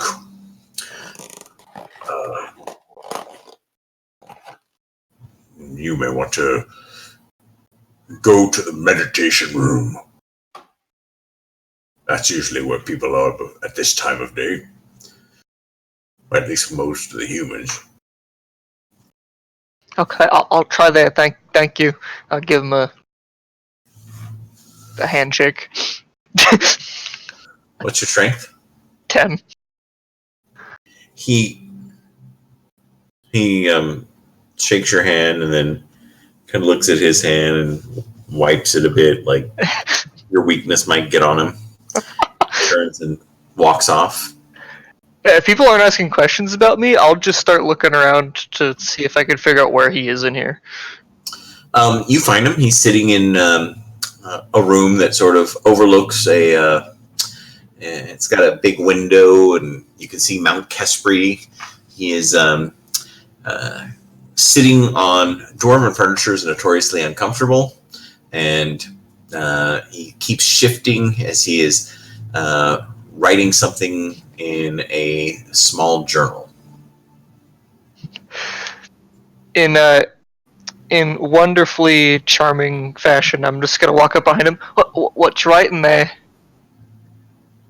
Trying to like peek over to see what he's writing in the journal. He looks up at you. You can make a perception check. I'm so good at these.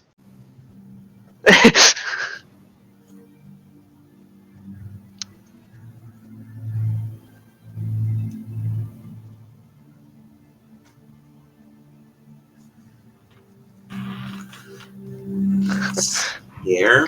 Got a 6. You did not see what he was writing, and he closes the book and he says, "My personal thoughts."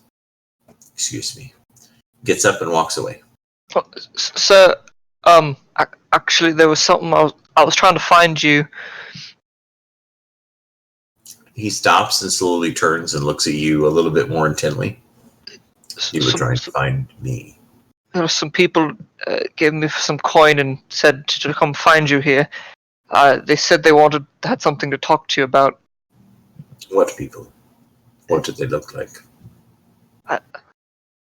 Well, one of them was wearing black and kind of tall. The other one was pink hair, elven.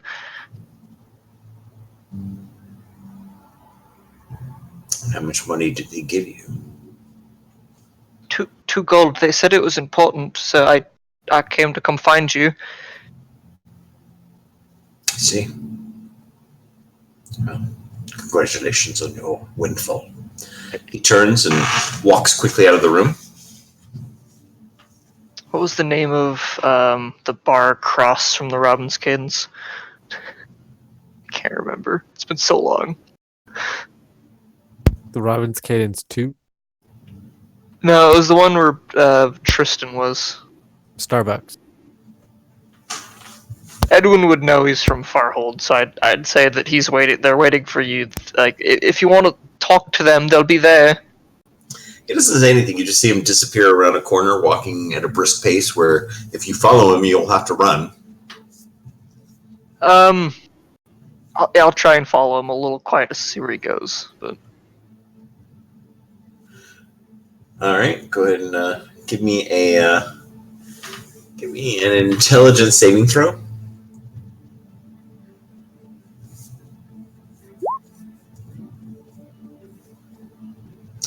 You see, he turns down a small corner, and when you get around to that corner, you can see it leads into some of the sleeping quarters where the priests and guests and such have rooms. It'd be a little weird for a person who didn't belong here to be in this area.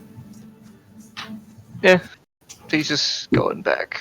That's fine, I guess. I don't want to press it any farther. I was just here to let him know. So the rest, everyone but Finn, you get back to your reconnoiter point and share your insights.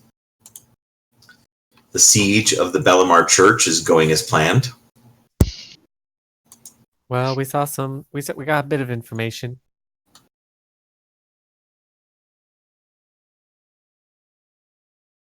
Wait, what? I come out.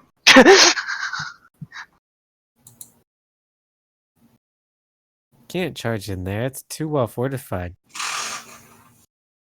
Plus, who knows how many people are in those buildings?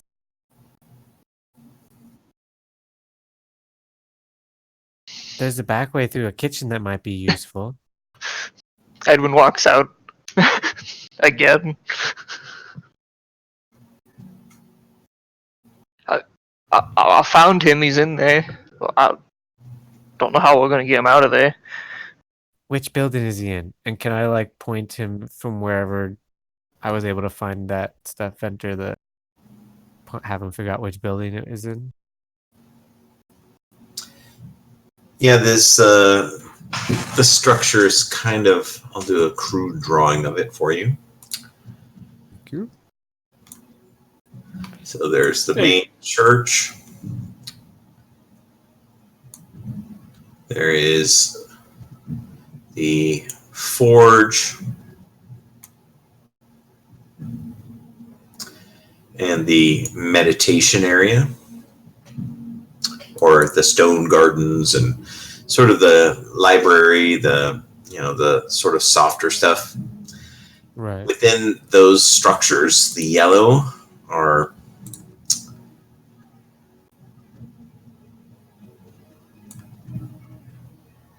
this is sort of the kitchen and sort of preparation, storage areas, things like that.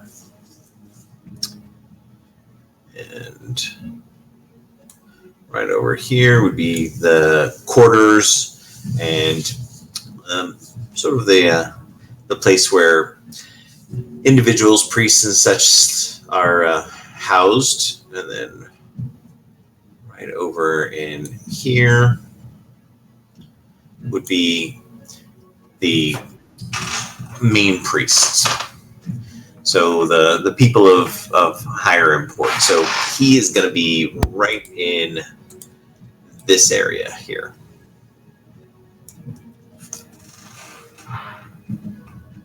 If we were to get in through the kitchen area, would that give us access to here and then here? I didn't hear your question. One more time. So if we get access to the kitchen area, would that give us access to this building and then through there into to nab him? We opt to go that route. Yeah, there's not a lot of difficulty getting in there. The church is open. People can walk in and out. The more areas, you don't see a lot of guards, but the dwarves that run the church do appear capable of fighting. We shouldn't storm. I mean, Oh no, that would be a terrible idea.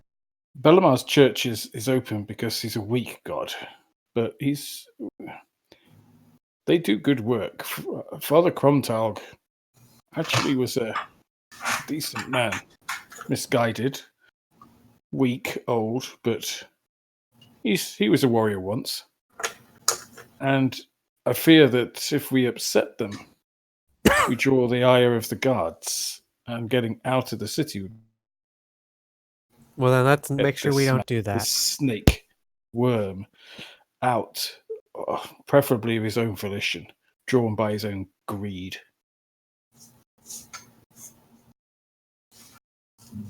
Where's Fen? Apparently left? she's inside. No, apparently she's inside. She came up with something. Kieran's a little upset about it. Oh, God, I'm not I really can't sure bear why. to be without her for a moment. Yeah, I guess that's it. I didn't realize they were that close. I thought some distance might be good for them.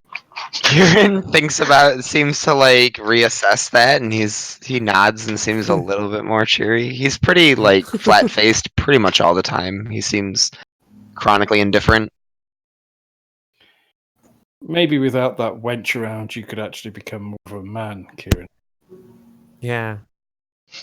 He looks at you and like squints slightly. You know, learn to fight. Stand up for yourself. Grow a spine. That's also a good place to stab someone in a fight by the spine. That's a very good point. Yeah, Kieran seems to have no weapons on him. I think that his arcane focus is going to be a fucking gold tiara that he has on his head. Ooh. Yeah. Yep. I like you. Not everyone can pull off a tiara. No. Neither. He's got like Jaime Lannister, like long hair, like first few seasons. You see Sprite flipping a dagger, kind of end over end in his hand. Then he holds it out to you and says, "It's just a dagger, but maybe you might want to keep one of these handy." Kieran takes it, opens the side of his jacket, and puts it with the other three. I have 3 too. Kieran smiles and nods. He says, "Well, I have 3 now." Well, I have 4 now. So Finn, you can give me a stealth check. Okay, hold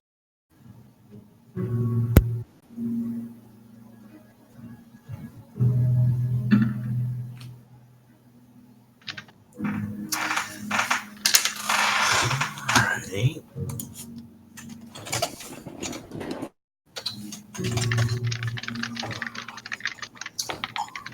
No, dear. Not in this area. You're supposed to be over there. They guide you back. Okay. How high are the ceilings then? The ceilings depends. The hallways have about, it's a dwarven place, so it's really tall for a dwarf, but 8 feet. Hmm. In the bigger rooms, they can go up to 15 feet.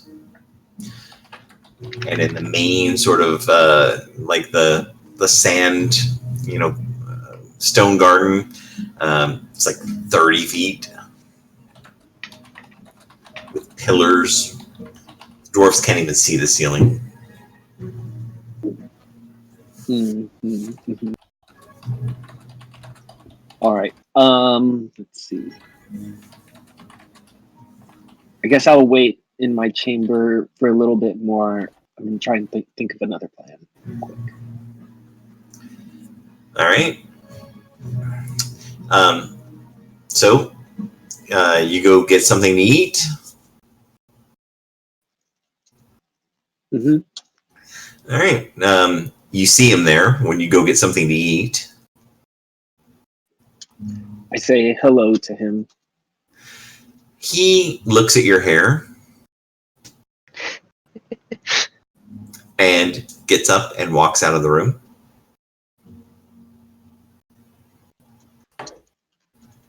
Okay. Yeah, Pink's not so. Say, that man looked familiar. Do you know his name? They would tell you that his name is Max Torby, and he is here under the protection of the church. That he is a man who is being sought by the authorities of the Eastern Territory for a act of treason. Okay. Excellent. So he looks like he just went to his room. He looked like he just walked out of the room, unless you're going to chase him. I'd wait like a minute and then like follow to see if he went somewhere. Okay, go ahead and make an intelligence saving throw.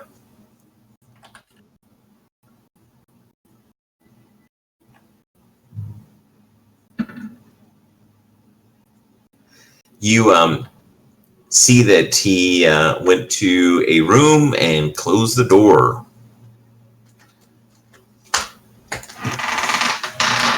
And give me another stealth check. Do I need another one? Oh, you said.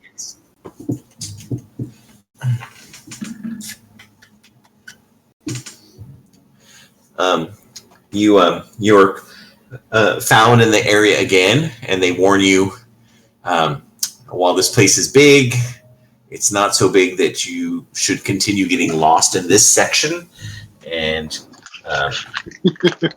you should not be over here. And they walk you back over to the areas where you should be and say, this is the men's quarters, this is for the women, this is the common area. Common area and women's. Don't come over to the men's area. Especially a woman who has been taken advantage of. There are, we don't want to compound your tragedy with an unfortunate incident where you might see a dwarf naked. I just thought that it would be nice to have someone to protect me, and anyone who would be welcomed by your church would be honorable enough to stand up to that scrutiny. And then I sulk and go into the room and shut the door. Well, they would tell you that they're going to let the guard know, and the guard will come speak to you. And if you're willing to protest the abuse you've suffered, the guard will bring him before the magistrate, and the magistrate will make it clear to him that that sort of behavior is not accepted here. Okay. And do I have a window in my room? There's now a bounty that is open on Kieran for spousal abuse. We need to get married. Hey, this one looks a lot easier, Starsky. Should we take this one? There is not a window in your room. Okay. That's fine though. All right. I'm gonna wait until I'm gonna put all my stuff in my bags, Uh-huh. and I'll wait about 15 minutes, Uh-huh. and then I'll let you know the next part of my plan. I'm sure it's going to be genius or genius adjacent. That is so. What's the next plan? You've got Finn is definitely trying some shit, but kind of operating solo. So I don't know what happens if she succeeds.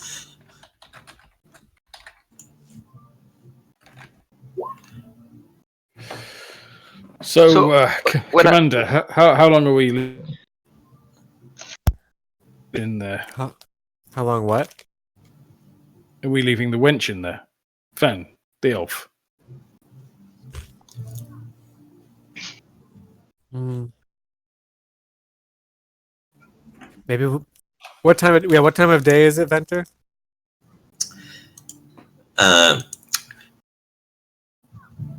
Finn. It is about just before dinner time, so right about 4:30, 5 o'clock. And Finn, a couple dwarves come to your room. Oh, can this happen before then?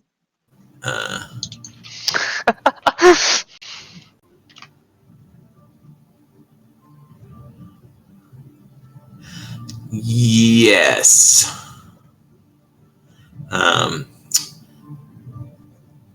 Go ahead and give me a deception check with advantage. Excellent. Okay.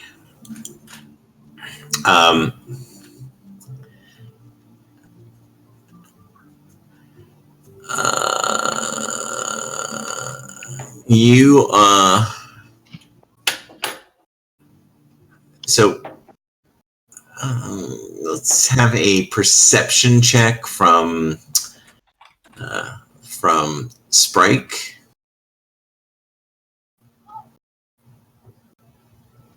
Okay. You guys hear some commotion.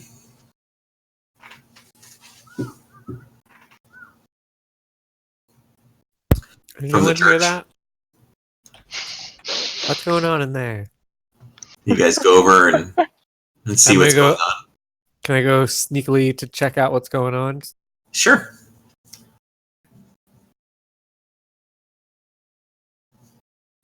And I'll poof over there. She's been caught trying to seduce one of the people in there. I doubt Kieran is unique. There was you see some women who are fanning themselves, looking scandalized. Some dwarves just looking confused, and some city guards are there talking to people. And you can make a perception check.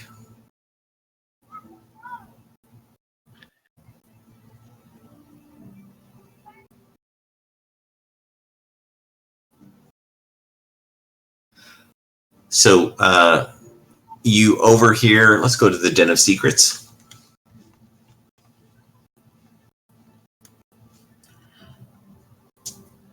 Okay, hold on. I've opened it on my phone.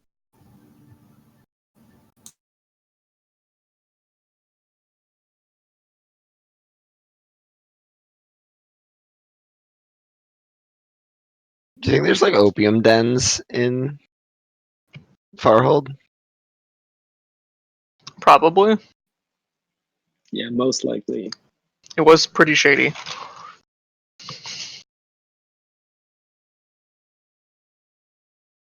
Bet charm person could get me some free drugs.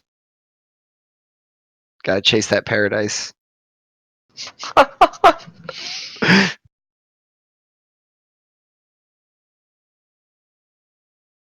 Brings a whole new slant to Dungeons and Dragons.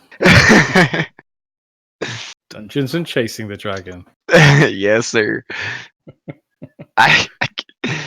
Well, we'll see.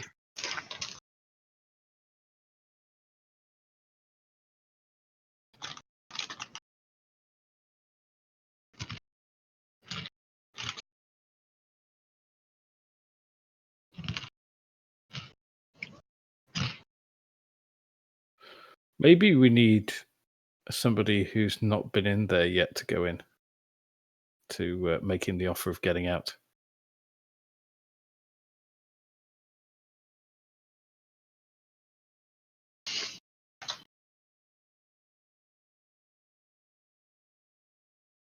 I just say it to him how it is. Like he stays here and risks, attacking the church like crazy people, Yeah, or he makes a run with you. Yeah, just say that he's.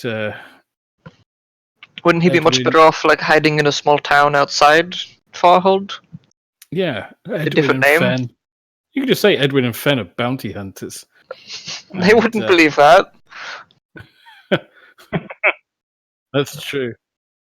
That's true. Or informants then for bounty hunters looking to track him down. Well, Fen could be a bounty hunter. The eye patch, Yeah, that's true. All right. And if Commander Starsky offers him a way out, for past services rendered. You're good at talking people with people, aren't you, Starsky? Does If Fen any- if- rejoin the group? Maybe even before that, you see Sprike. I don't know, you might not see him. He was pretty stealthy, but you'd see him hustling his way back towards you guys. He catches up to you a little out of breath.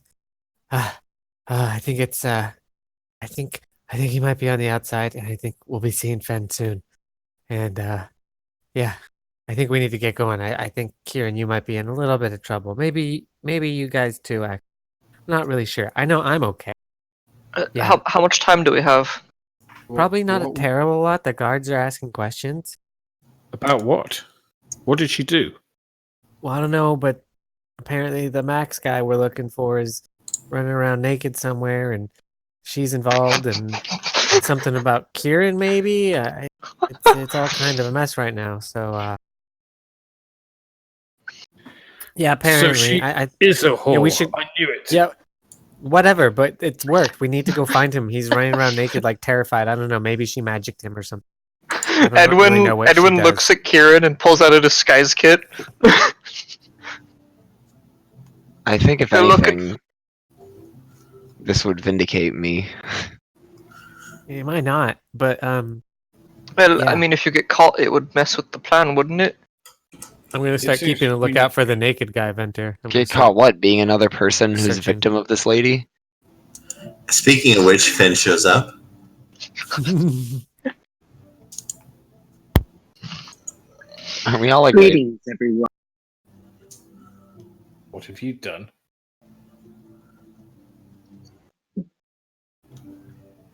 Let's just say he might find his asylum in question. sounds like you might find your asylum in question.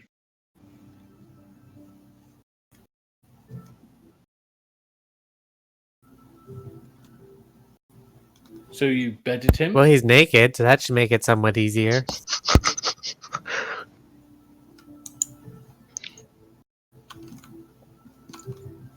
And sorry We don't- about earlier, Kieran.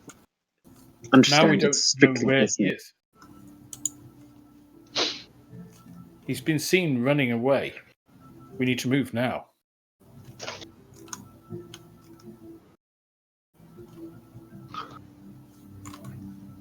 Yeah, let's go after, try and figure out where the hell he is. He's a tricky sort. I imagine he'd be the place that you wouldn't expect him to be, hiding in his room. Well, he's been spotted running naked. But a man like that certainly has secrets to be kept in his effects. He'd go back there, try and sneak in and get them. I go off towards the church and try and find a beggar who's nearby the church. They'll know.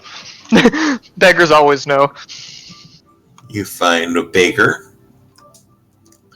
So I heard something happened. What was it? Like a naked man running around? What? Also,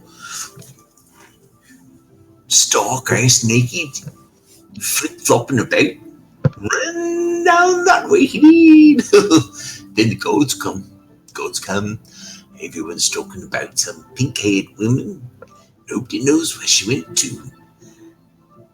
Might have been murdered. Everyone's in a tizzy. God's looking Did the gods catch the naked man? Where is he? for a young boy who might. He's looking at you. Shh! I give him a gold coin.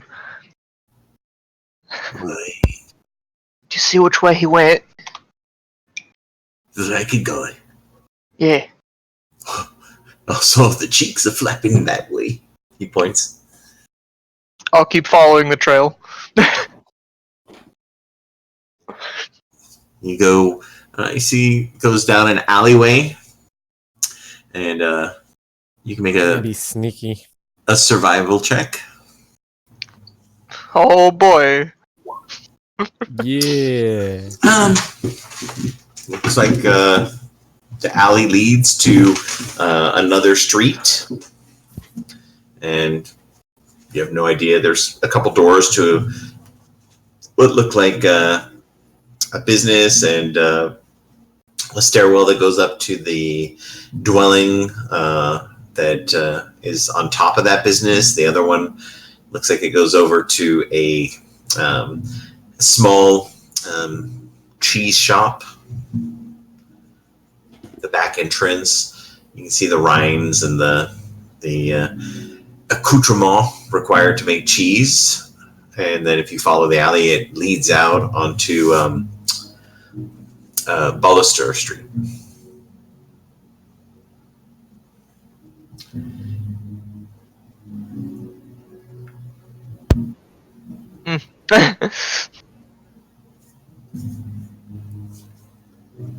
I mean, I guess I'll keep going, and every now and then I'll keep asking if people saw a naked man come running through.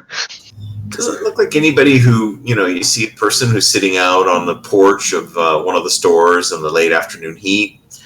Says, I didn't see a naked man.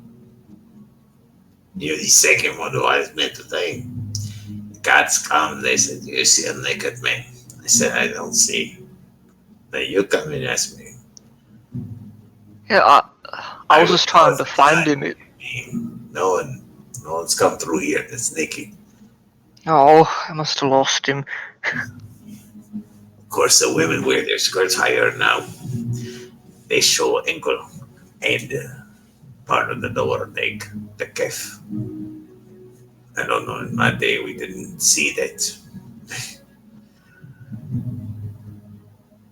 Harlots, some of them are.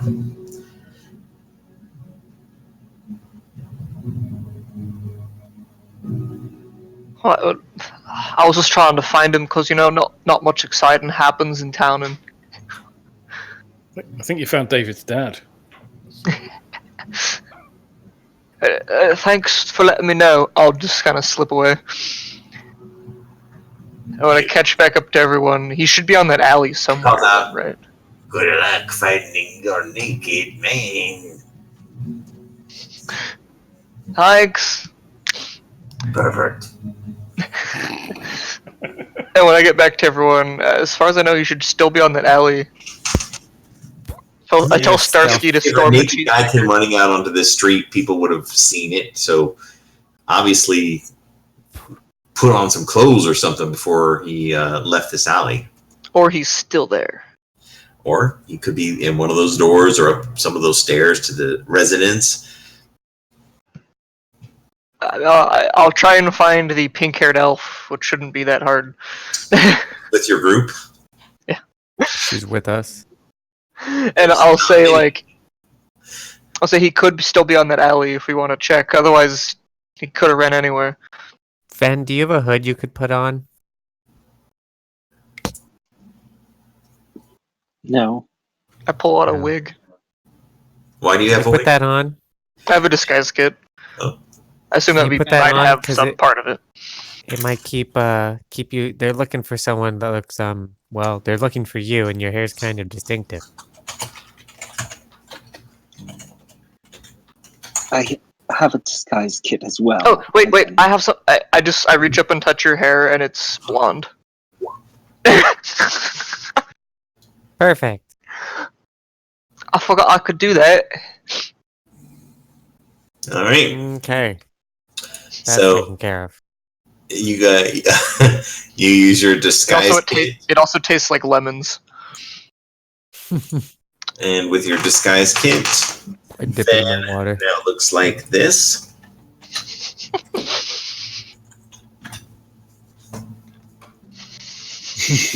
Perfect. No We don't one have will any ever mirrors know. except to go with it, Fen. You look perfect.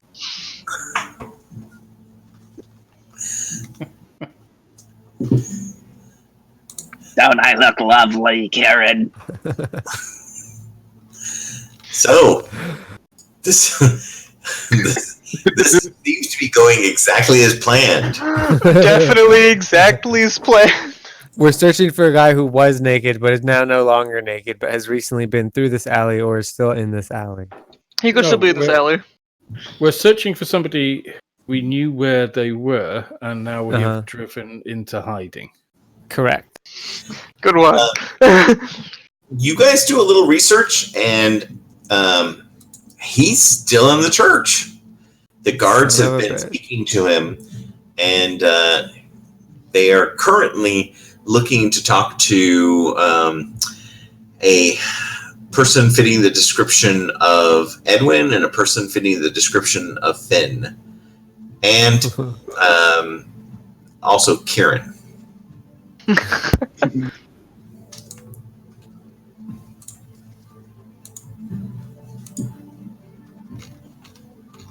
Are you guys going to lay low, or do you go and talk to the guards? I'll lay low. I'm pretty used to that.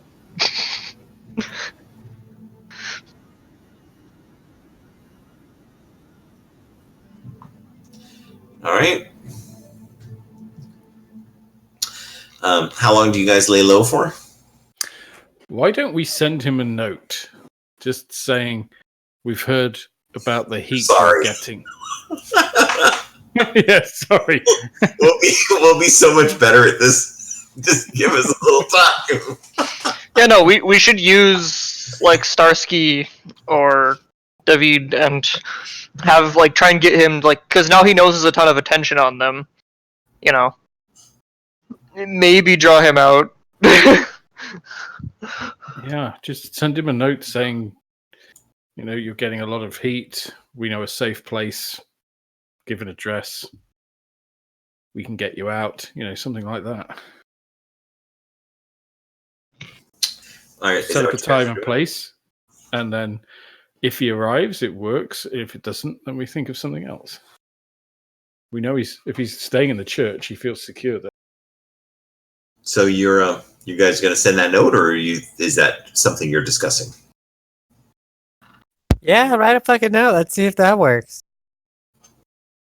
All right. The note reaches. Also, it's worth noting if we're doing that. I also have a forgery kit that I'm proficient in. Do you make the note come from Finn? Well, who do we think he's working for? Finn. Always Don't know. expect.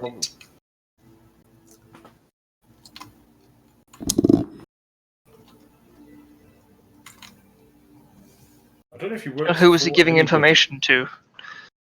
Wolfen. What do Wolfen notes look like? Well, they'll use agents, so. They communicate through urine.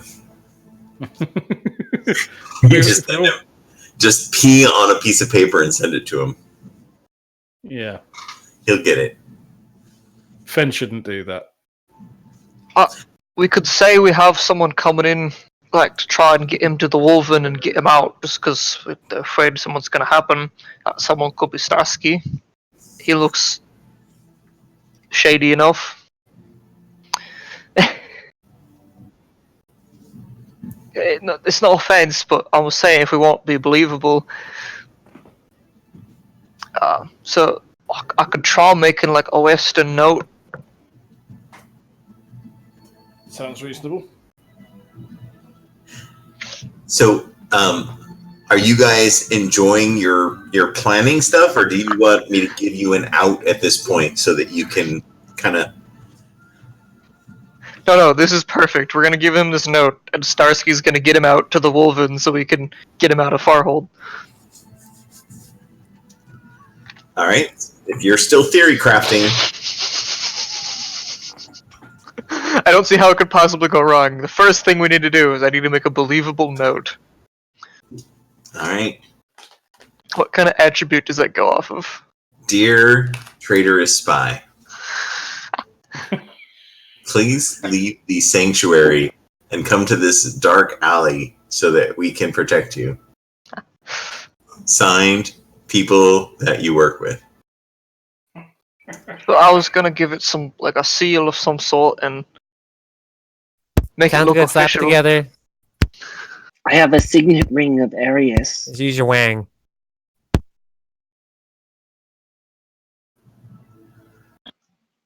She's a goddess, of course. Is she a Wolven goddess?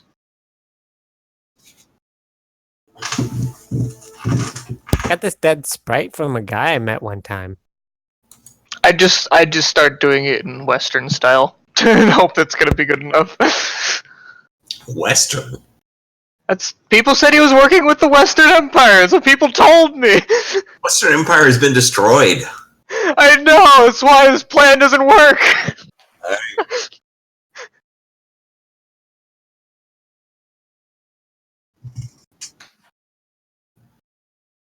Lopan would make a lot more sense. Okay.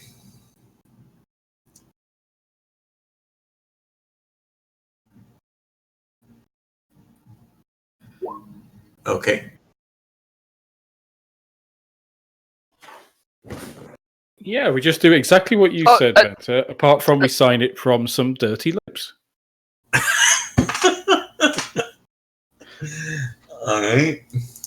So, why don't we do a? So your goal is get him out of there. Yeah. Yeah. Here's my excellent forgery.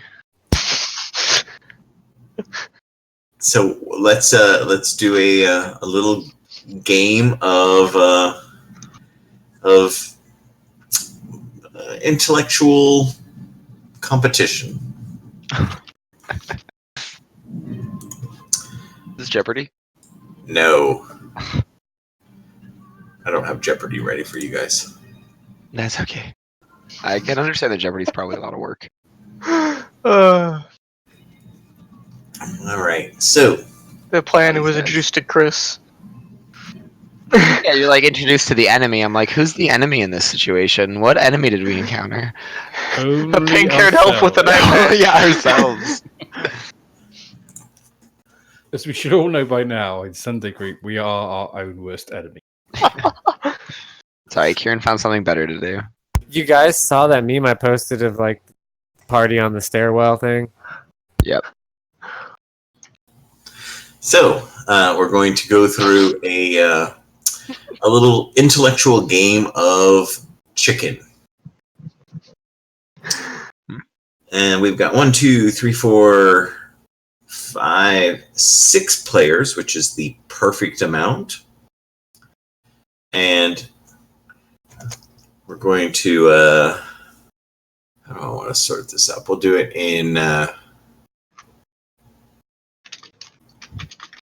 Groups, 2 groups of 3, and from each of those groups, we'll just go Sprite, Kieran, Fenn is one group, Starsky, David, and Edwin. You're the second group.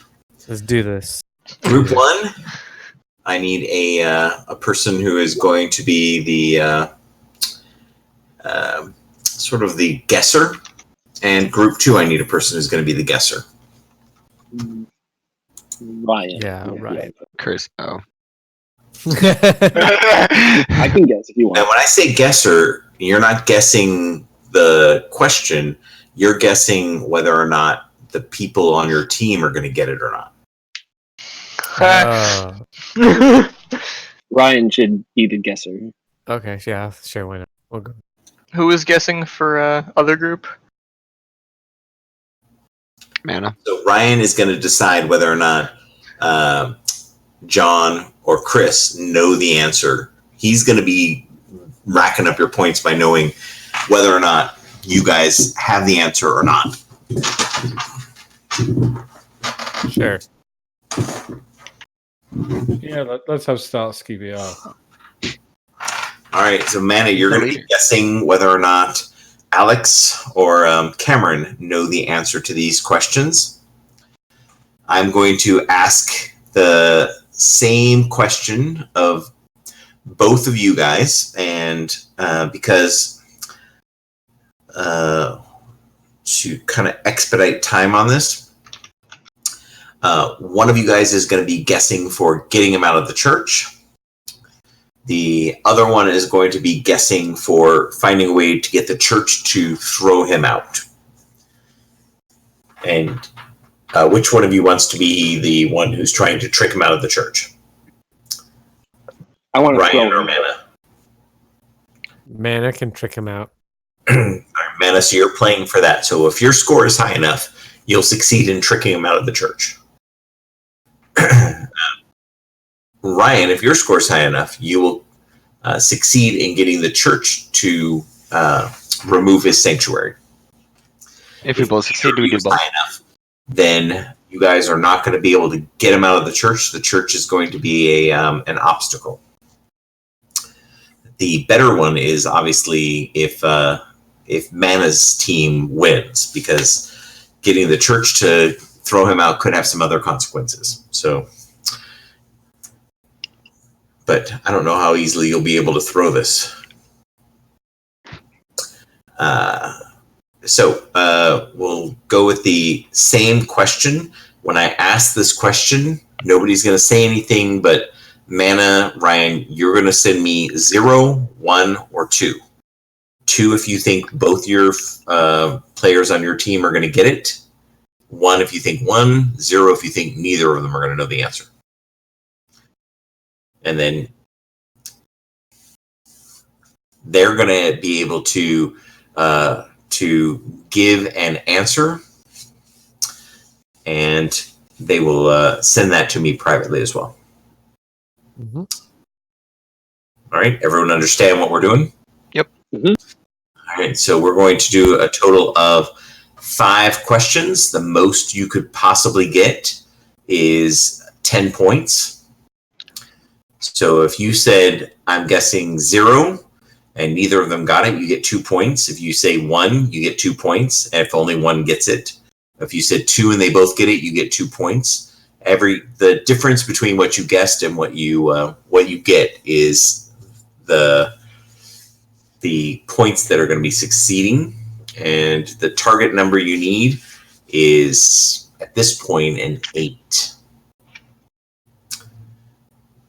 So the first question that I'm going to throw out there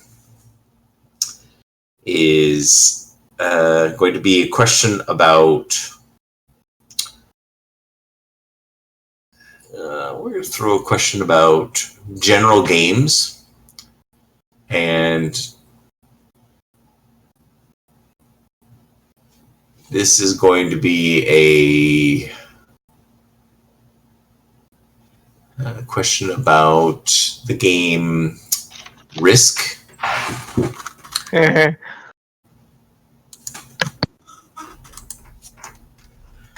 the question is...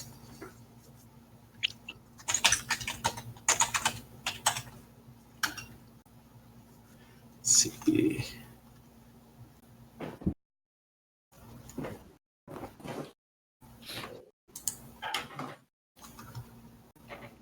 In the game of Risk,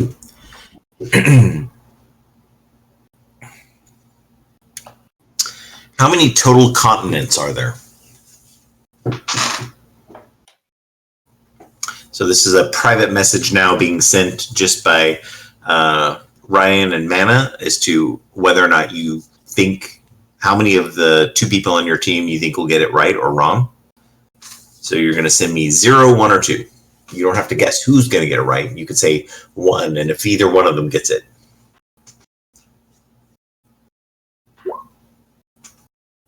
All right, I have both of those guesses, So, and now whisper me for. Okay. okay.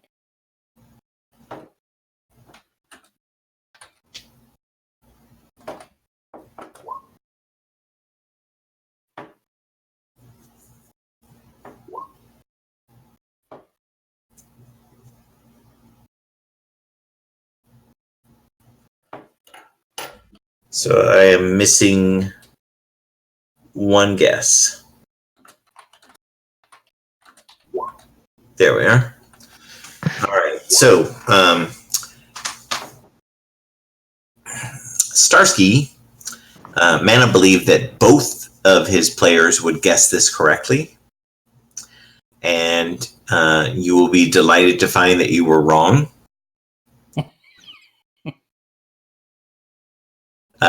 You got a total of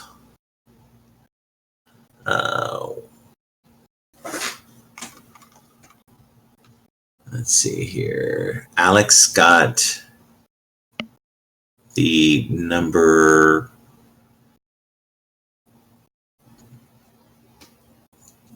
wrong, and Edwin got it right. So you got one. So you have 1 point on first round. Ryan had no faith in any of you, said 0. And Smart man, smart man. and Chris actually knew. So Damn. you both got 1 point.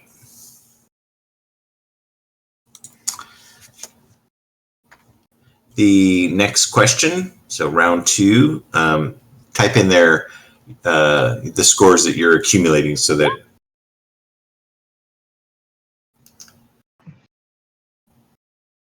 this is going to be a question about celebrities. Oh.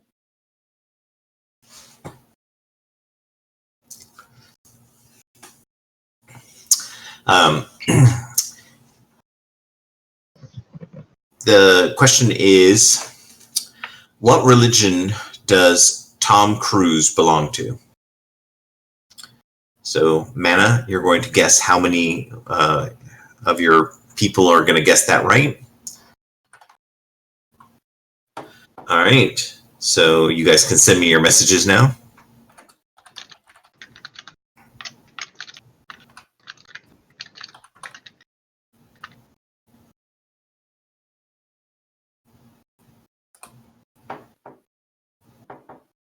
All right. You guys said 2, and all of you got it right. So that is a total of 2 points. So that is now up to 3 on round 2. Round 3. This is a question about geography.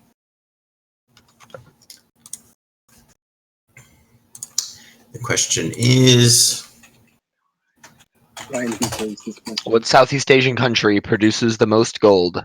Burma. I thought it was rubies. wrong. It's Myanmar. Myanmar. Yeah, come on. That's always Burma.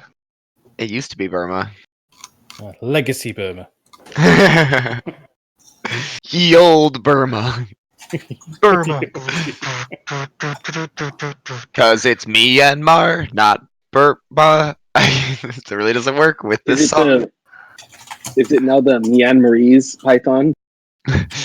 Instead of Istanbul, not Constantinople.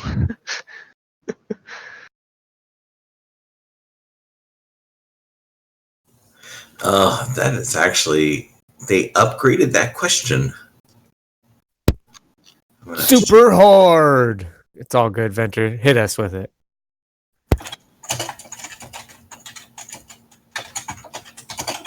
Panda.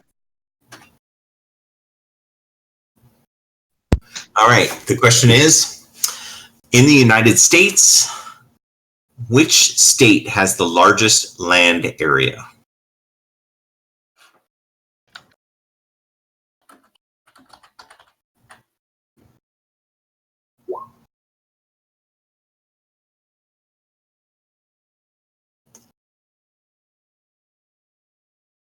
You guys can send me your answers now.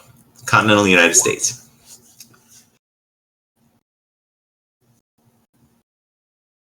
Oh, so Hawaii doesn't count.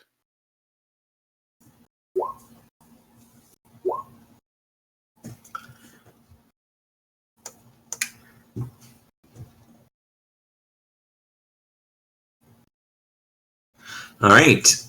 So Mana thought one of you guys would get that correctly. And Alex has correctly guessed Alaska. Edwin has correctly guessed Alaska. So you guys get 1 point. And Kieran guessed that both individuals would get it. And Finn thought it was Texas. And Sprite thought it was Texas. God damn it, guys! Wait, When you did said say continental, Alaska is I thought on you the. meant lower 48. yeah. If you split Alaska, it would be still the 2 largest states. All right, so But- that is 0 for Team Kieran, and you got 2 or 1 because I think both of them got it for Starsky. Question round 4. In this one, we're going to do languages.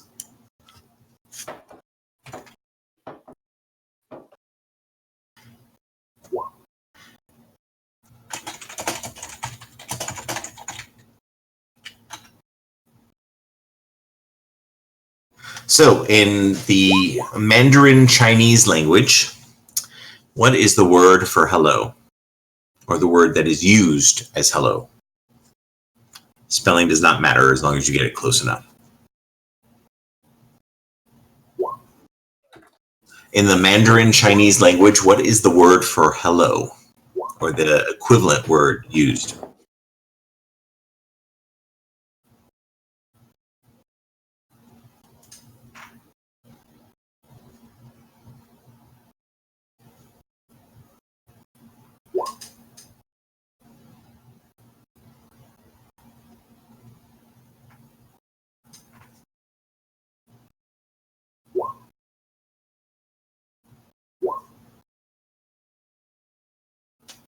All right.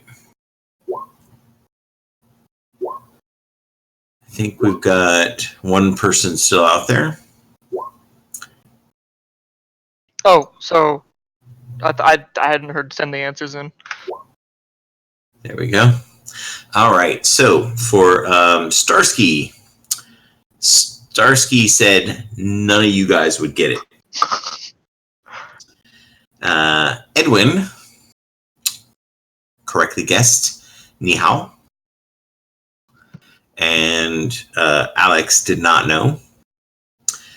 Kieran changed his answer to 1. Finn got ni hao. So you got 2 points for Kieran.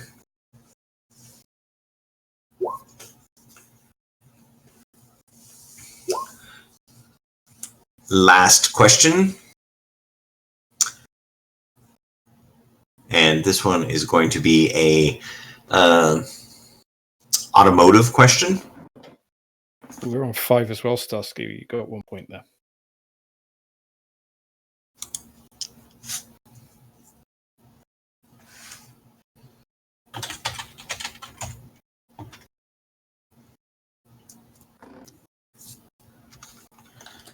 All right, let's go with.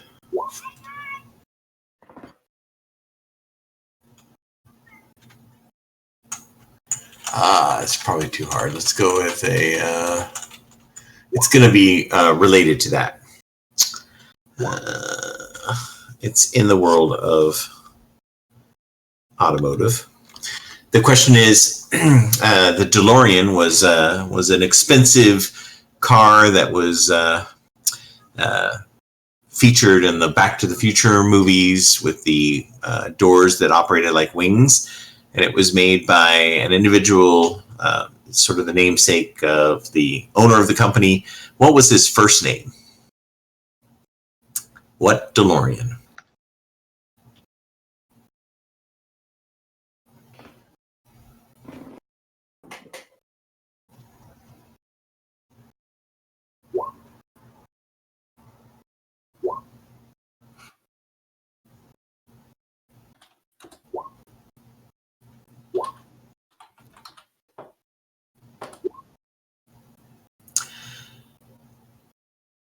All right, so Starsky believed that nobody would get it.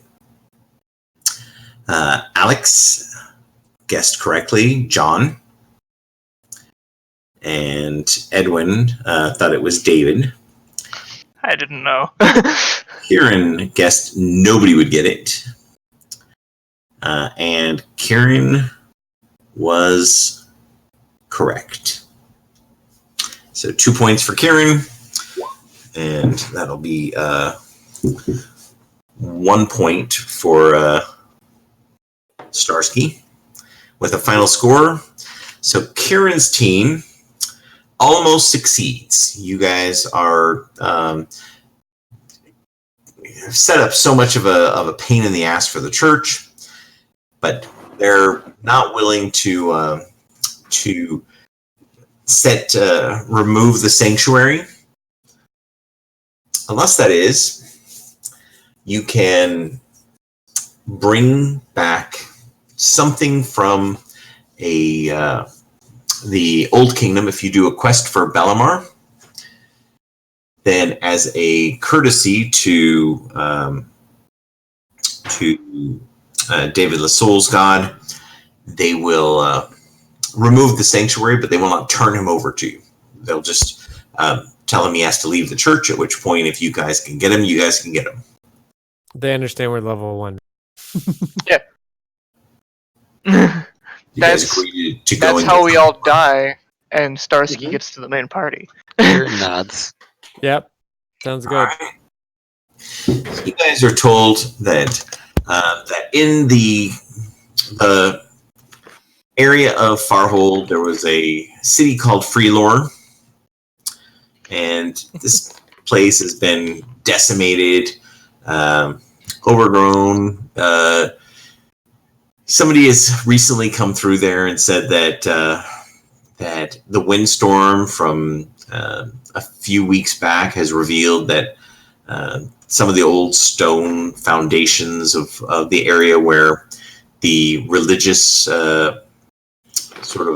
library was, there may be a book down there still that has not been destroyed by the elements. They want you to go and get the Poetry of Bellamar book.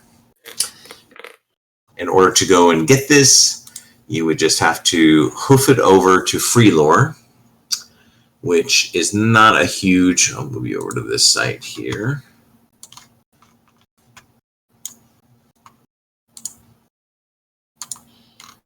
So Freelore is... the red dots are the ones that are destroyed.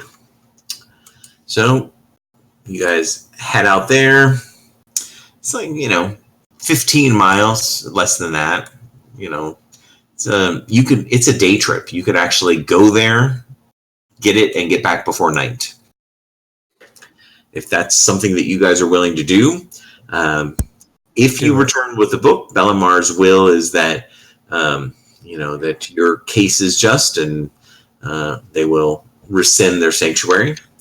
If the book is not found, then obviously Bellamar is not on your side. And what the hell is dying out there? It just sounds like a kid. Don't worry about it. They're mostly useless. So, you guys up for that? Yep. Hell yeah, let's go die in Freelore. All right. I don't think we'll be the first. Just give me a survival roll, whoever's doing the survival, to see if you get there. Who has a good survival?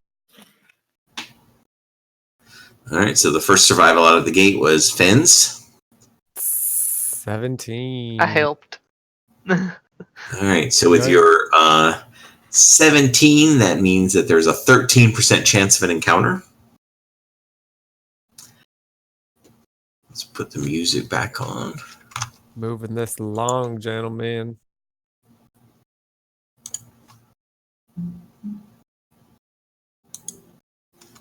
You travel out through the desert. Some of it's kind of beautiful. It's like Joshua Tree in some areas, you know, with the kind of really cool, interesting cactus and plant life. There's snakes and lizards and, you know, things that live in a desert environment. Scrawny, thin rabbits that dart across the road. And if you had a dog, you imagine they'd probably go chasing them, you know, off into the wilderness, but you guys don't have a dog. As you navigate your way, there is an old trail that you can't miss it. You follow that trail and you're going to be good to go. By about 1 o'clock in the afternoon, you guys arrive at the ruins of Freelore. The sand and the desert have reclaimed most of this area, and you can make a investigation to see if you see anything that looks like a structure.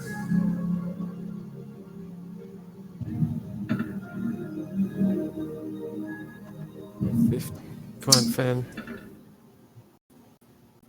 So Kieran and Edwin, you guys find a what looks like a chunk of stone foundation, and it seems like it goes down underground. You guys gonna head down.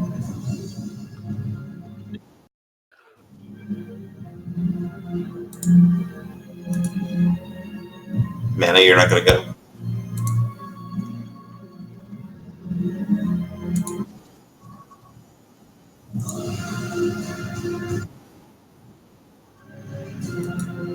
How long do you wait before you send people in looking for them?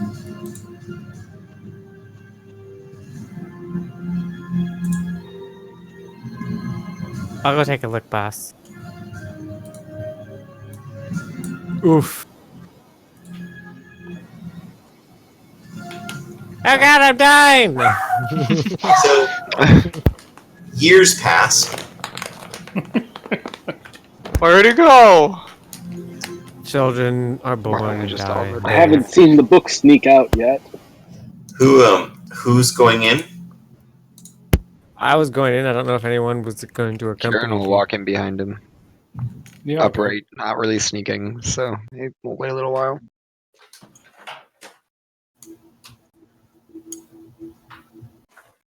I'll sneak in with my chainmail. Nice.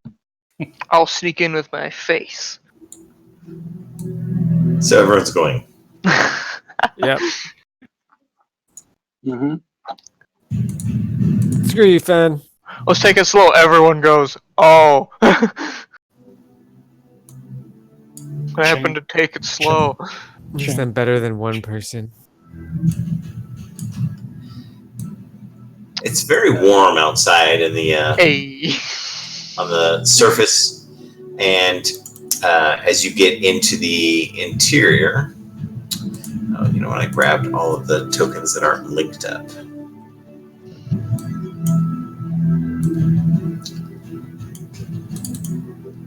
Edwin isn't. I'm usually pretty sneaky. Me too. There is no light source. I'll So- cast light on my shield. I light a lantern. I make a bunch of lights go up and around the room for a little while.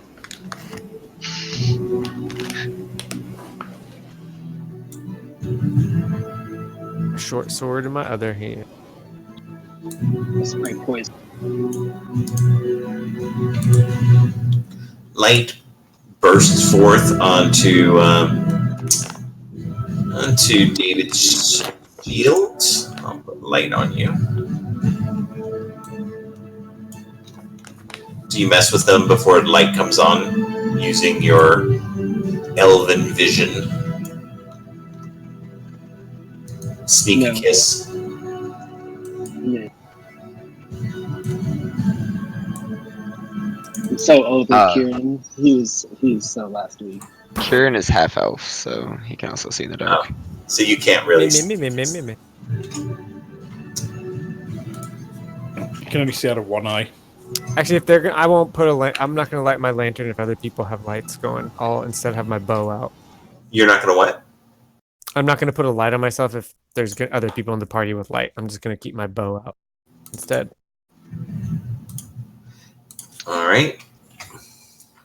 As you guys walk down, the sand crunches underneath your boots, and you find yourself in what appears to be a tunnel. I can't see the light coming from David. Nor can I.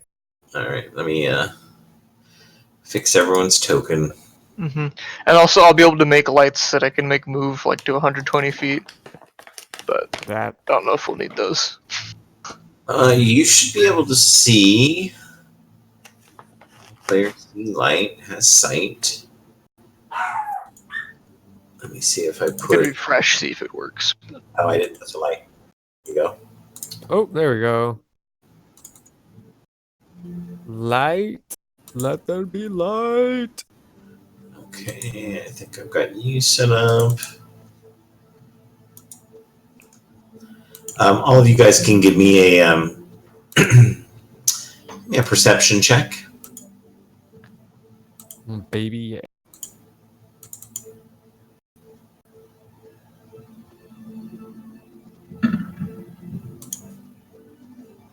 There you go, David. Oh, and Edwin. I have light. And that's all you. That's all you. It enables me to hear. As David and Edwin, as you guys get down out of the area of the sort of sand spill, you can see there's some cracks in the walls, but there's also some tracks in the sand that you can make a nature check to see if you know what sort of thing would make those tracks.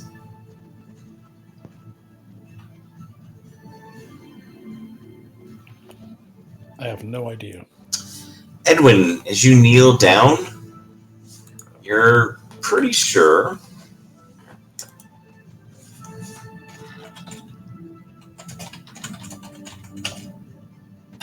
that what you're looking at is the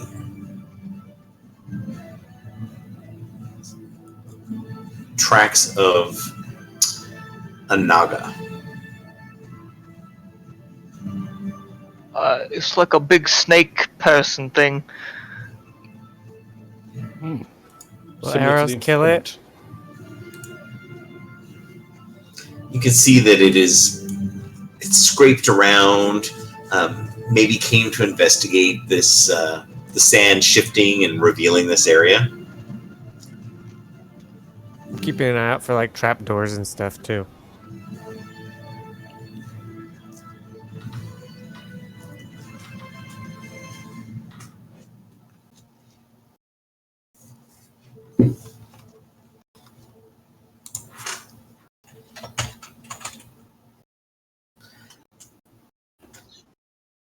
Lunging out of the shadows at the sound of intruders, randomly striking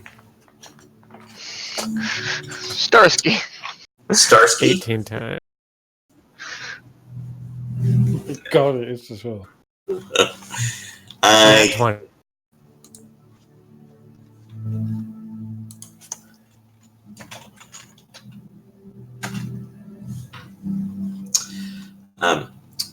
The area is quiet. Your footsteps and even slight conversation echoes loudly. The stone is cold. You can see that there are this area looks like it might have been Have some bookshelves. It looks like there are no books currently on the area. I'm not sure if somebody just kind of came in and snagged everything, or what exactly the deal is.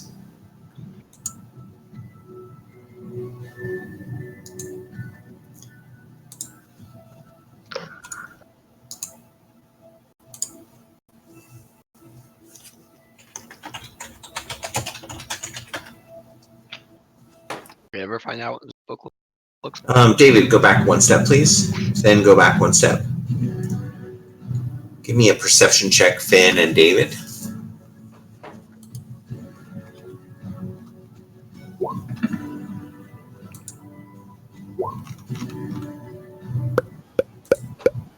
I was not paying attention.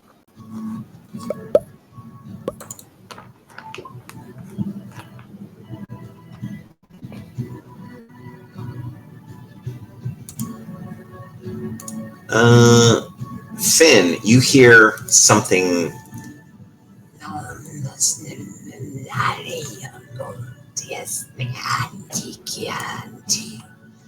coming from around here with a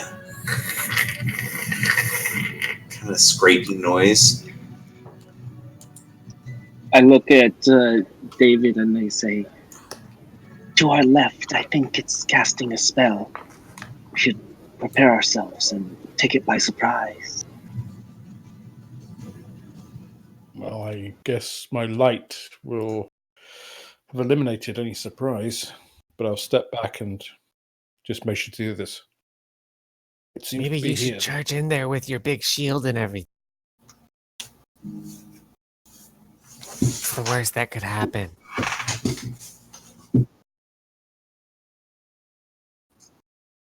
I'm gonna hide behind this.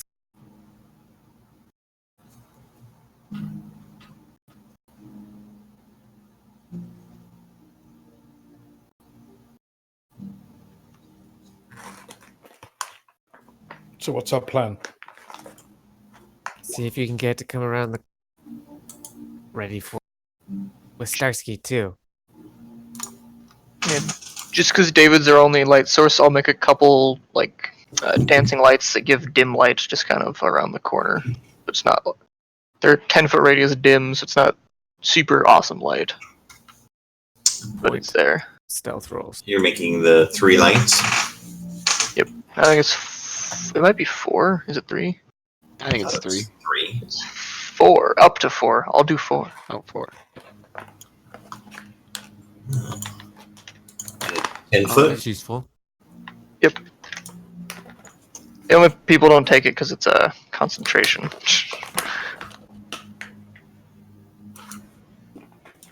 There you Oh, go. is it? Oh, yeah, 'cause you move. I shout out in. Or are we going forward? I'm just putting his light up there. We have doors. The left and the right. The whole world has gone black. I see nothing. You went into a wall. Oh. You said you shouted something out? Mhm. What do you shout out? I shout out, "Blessings be from Pith, and we beg welcome into your sacred place." Is there?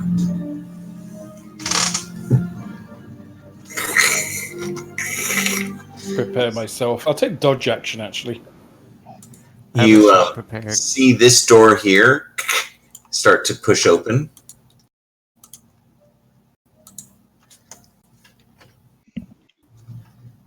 And this pokes its head out. Funk. Oh dear. That I had a doesn't look shot great. ready. Its eyes glow in the or the magical light of David's shield and the blue of Edwin's magic, and it says, I yell from far away. I You shoot attack it. Yeah. All right, you guys can do We were initial prepared to attack. nail it. Do I get advantage or no? Nope. Okay. Partially behind a door.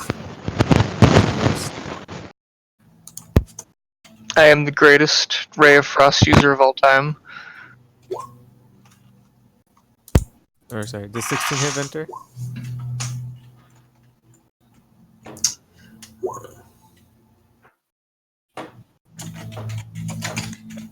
And is the Venture's initiative armor chart class is way higher than Oh, I 16. haven't rolled I initiative. need a DC 14 deck save Holy shit.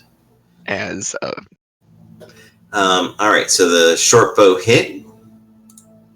Awesome. The armor class is 15. 6 from my Ray of Frost, and his move speed has been decreased by 10.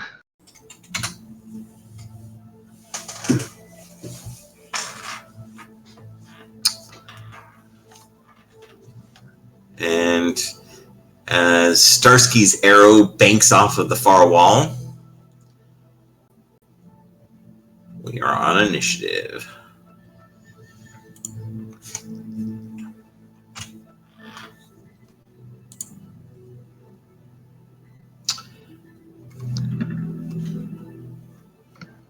Oh, we're on another initiative. sorry, I didn't. Kieran. Kieran will. We act together, of course. Yeah. Kieran will. How did he see that into you? Kieran She synchronizes. doesn't pick up on the signals. They have the same initiative. Even their Kieran initiative. is going to. Oh yeah, did you make a deck Zero. save? What was my DC? 14. I did. Okay. Can you make another deck save as another plume of light shines down?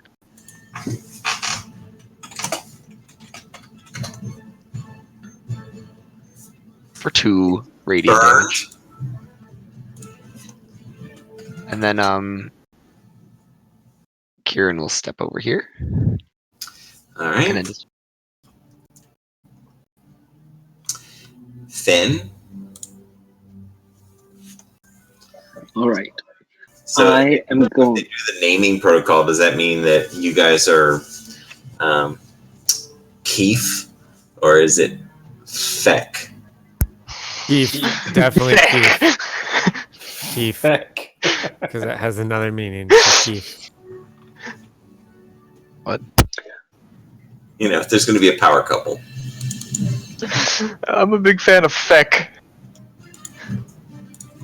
Feck off!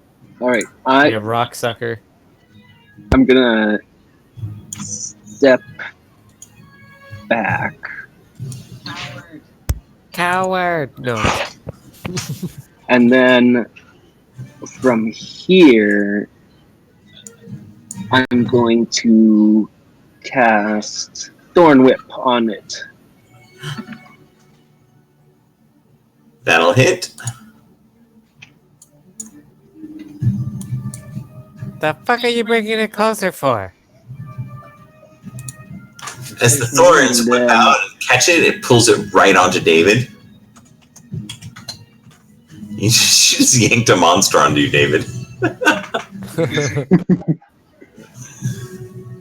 We all know And the then, monster is here. I'm gonna go actually around it to.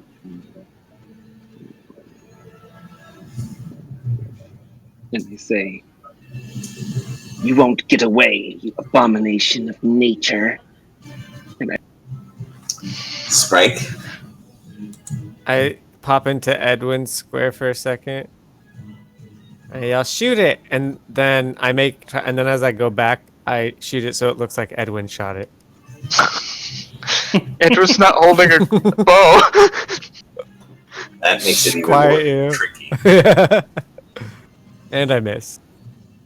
And I will.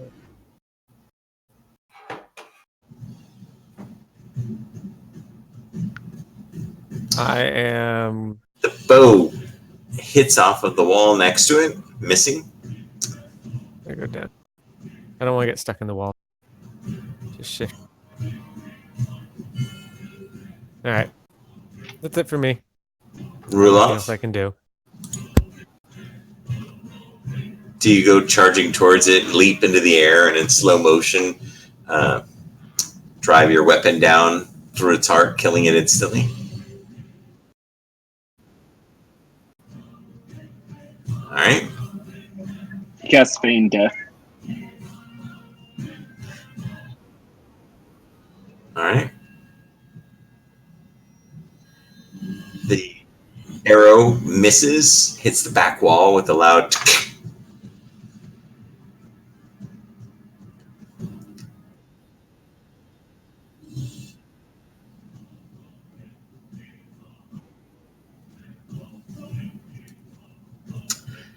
All right. Creature.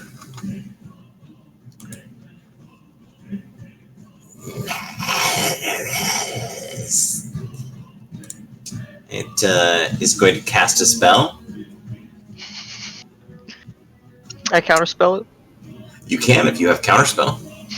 Darn, I thought if I just said that, he'd believe me. Finn. Spells don't work on me. Oh. Darn it. Then I won't cast it on you. Awesome. So Finn and David and Rulov. Charisma saving throw, please. Good luck, everyone. Oh dear. Oh yeah. Am I on its side now? Shit. It seduced you, Finn. You Finn, dirty, you dirty. feel the effects of a bane settle upon you. So, And as a bonus action, it is going to disengage. Go here Its speed is reduced by 10. and slam the doors.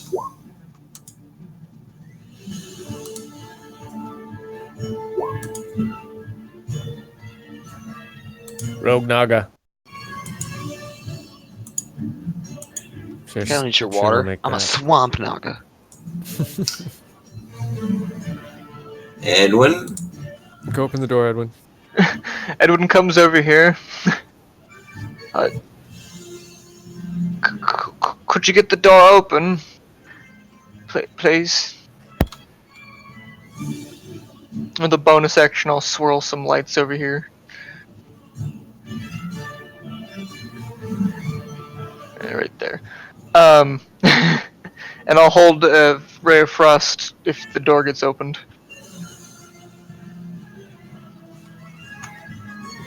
you guys hear something?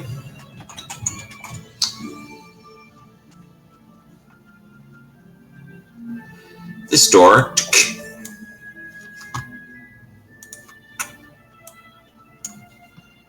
makes a clicking noise, and from where you are, Finn, you can see something that looks like this.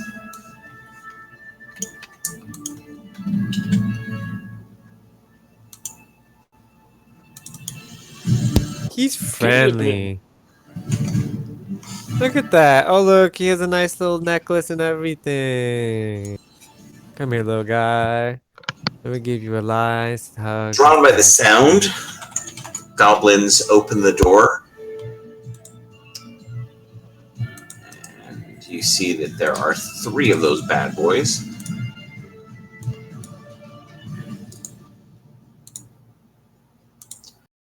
Put them on initiative.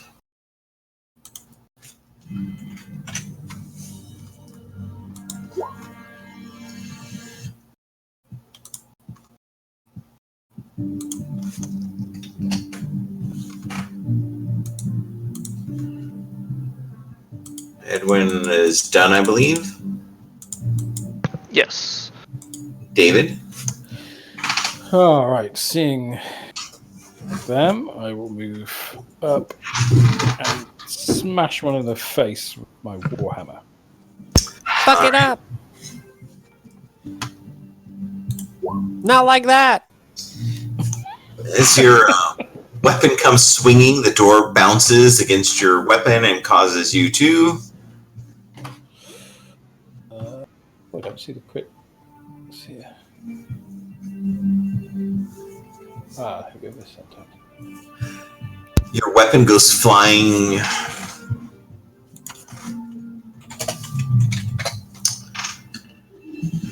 15 feet away from you. In the direction. Whereabouts?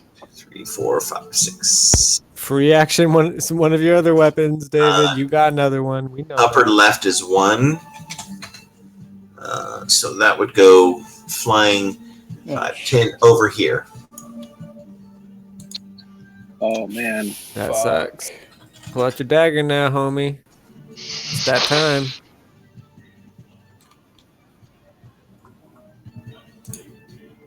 Goblins look at each other kinda- like, "Whew, that could have been bad." Shank the shit out of him. Use your toothbrush. Anything else for David? Not really. Hang on, I moved what? 5, 10, 15. I'm going to step away. Okay. I can take attack of opportunity, I guess. All right. 2 of them will take a stab at you. This is how David does. Quite possible. 2 nat 20s incoming. 11. We'll miss. Yeah, go David. A 17. We'll also miss. Batted away with my shield. Oh. 1, 2, 3, 4, 5, 6. He retreats Hey, with the David. goblins. They close the door and take the hammer. Thank you. I just run at them, give them a gift, and run away. Come again. Come back anytime, guys. Goblin Father Christmas. And the David comes That's how by it once works. a You open the year door, to throw a drop weapon off at him, presents. Kieran. Kieran is going to step over here, and as he touches the tiara, and then from his fingers, a shining light comes out, and I'm going to cast Eldritch Blast So many at this euphemisms. guy. All right. I can move around if I have to make sure it's a clean shot. No, you got to land on him. We did. Sneaky little sucker. He ducks underneath it. And then, do any of you guys speak Goblin? No. He goes,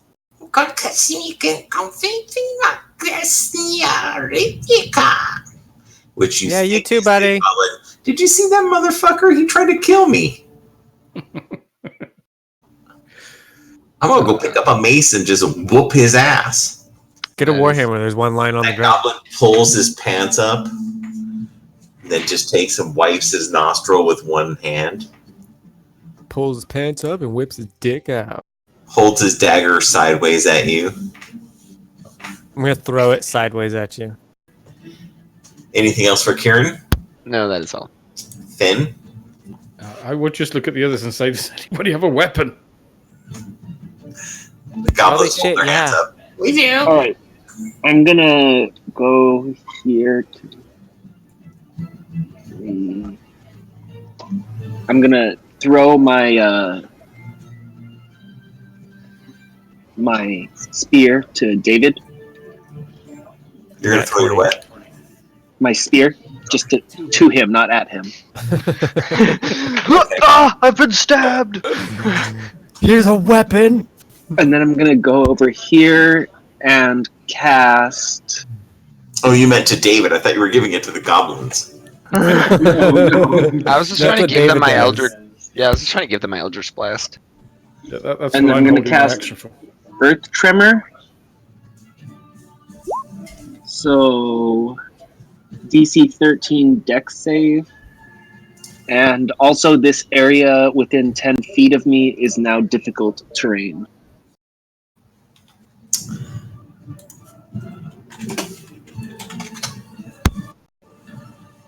Okay. DC 14, you said? DC 14. And no damage. 13. And no damage. One goblin easily evades the earth tremor. Nimble on his little goblin-y feet. The other two... does it knock him down or just hurt him? It knocks them down and gives 4 bludgeoning damage if they fail. The other two are knocked to the ground.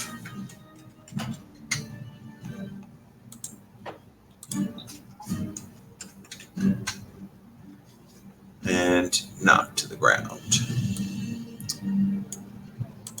And then I'm gonna hide Venter with my bonus action.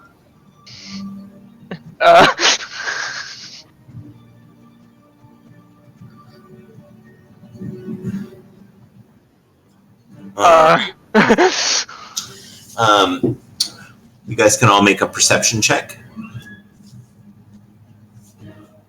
If you can see him to begin with. I know I...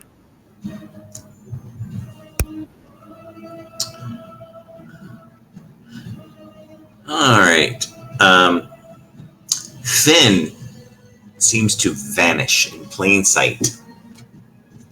Starsky, Den of Secrets.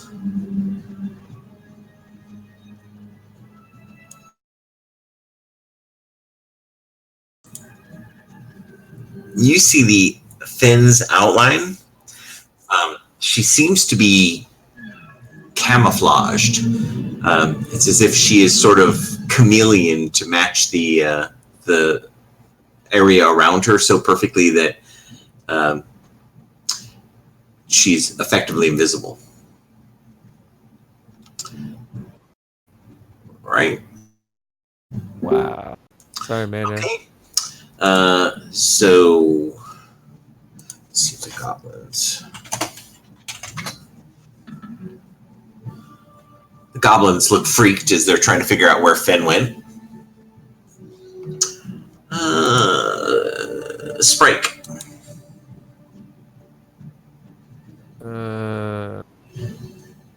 Huh. So, okay, and so Fenn's not there. Nope. From what I can see. All right, I am going to move here, and then I am going to hold my action to take a shot as soon as an enemy is in melee combat with any of my, or an enemy gets within 10 feet of me, whichever happens. Okay. Ruloff.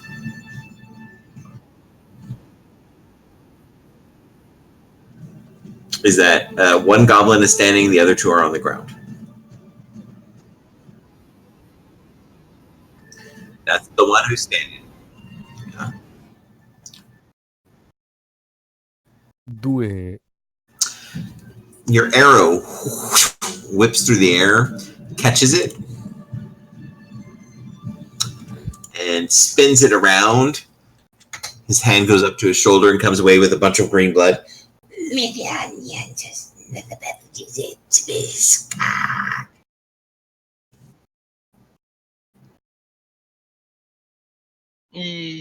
Yeah, for the variant ranger, I believe if you just say humanoid, it counts. Yep. You don't have to pick specific types. I think you have to So 7 damage. Seven. choose 2 types of humanoid, don't you? Nope, not with variant. Ah, okay. Oh, the variant. Okay. They fixed the default. As he pulls his hand away, he grimaces again and reaches up as if the arrow had hit him a little bit harder. Mm-hmm. Some sort of witchcraft.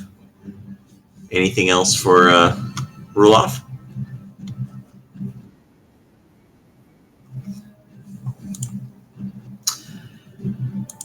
this goblin. 1, 2, 3 will come out. Is Finn actively messing with him? I'm just hiding right now. Just like I'm gonna try and let them do whatever. I'll wait until the last one's turn if I make any opportunity attack. He shoots a small little short bow that doesn't look like it's much more than cat gut and a old bit of willow branch. The arrow It's a is deadly weapon here. splintery, and he's gonna shoot Rulov. And Oh my this is God. how we lost Rula. I don't want to do it. I'm No, scared. do it, 28 do Winter. it, do it. Fuck him up. Nat 20 decapitation. 16. It's you. Really? 1 of 3. The first arrow slams into Rulov for 3 points of damage. Oh god, that could have shit. killed me. Just unconscious. No, it could not have. Every You could attack only these do- things yeah. make can kill me. Comes out here and then sees Edwin and runs over and with his dagger. Oh, I get my shot off as soon as he gets within range next to take one of your my shot? friends. As Yeah. he goes running towards a arrow comes Bitch be whipping through, down. and that goblin slides dead at your feet.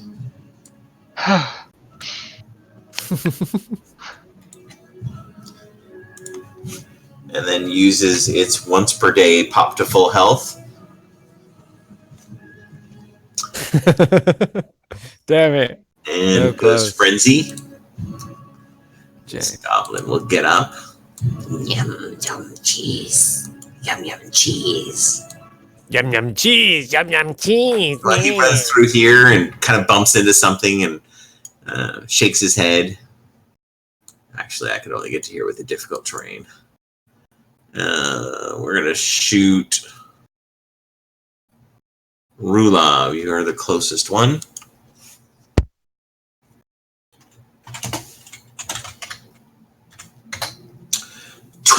Another arrow comes streaking out with a 13 to hit you.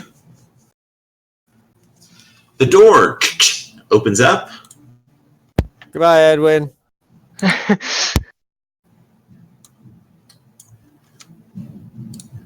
A benevolent dwarf here to save you.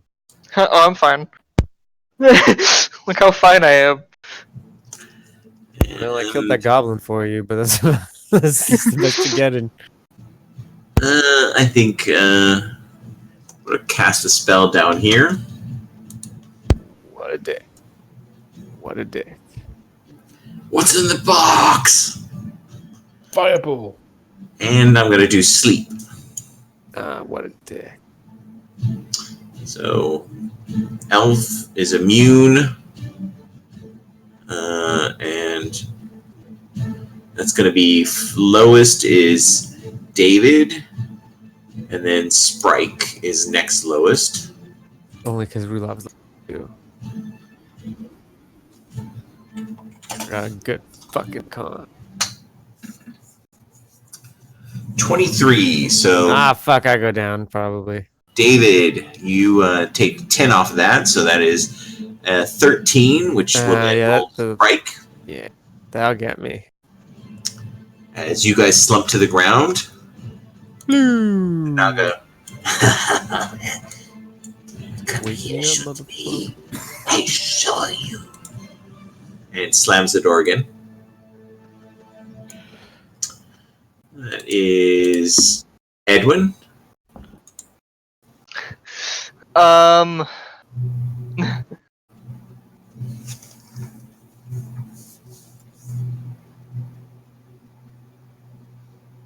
I want to open the door. No.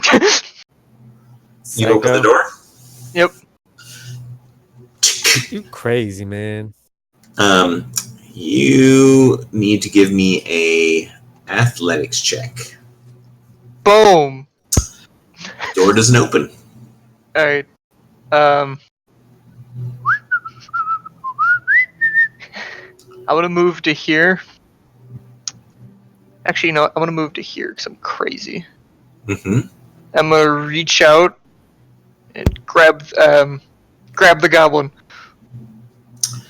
That'll hit. 1. Ow! Wow. He can't take reactions. Wow. That's difficult terrain that you had to move out of. Ah, shit, you're right, I'm stuck here. Oh, you can't get next.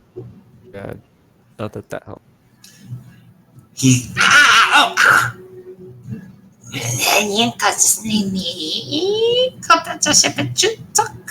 He takes his foot and rubs it on the ground, and then takes his finger and does the same back to you with static electric.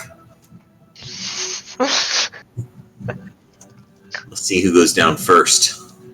Oh, with my bonus action, I'm gonna move a light into him to disorient him. He dies. David sleeps peacefully.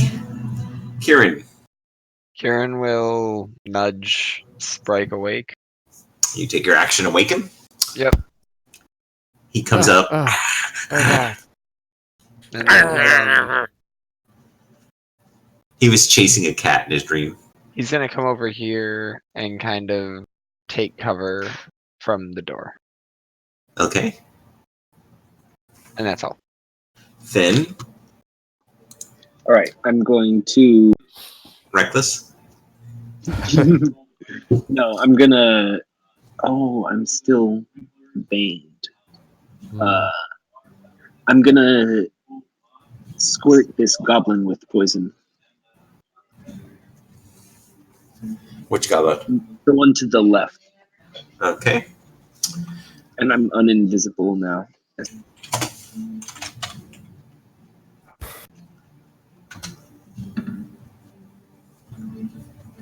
He closes his eyes.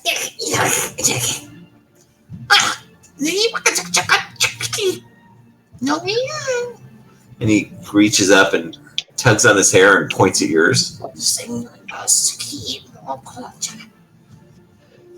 And I'll walk over 10, 20, 30, right there. And wake the goblin up.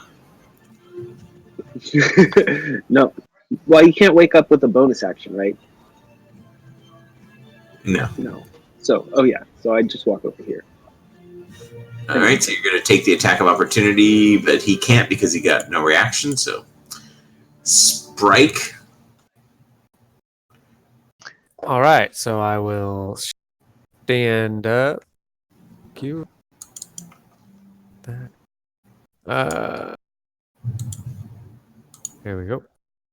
And then I am going to shoot. I'm gonna shoot the one that's standing next to Fen. Still. Okay. The arrow slams into that goblin, For hits 11. it to the wall.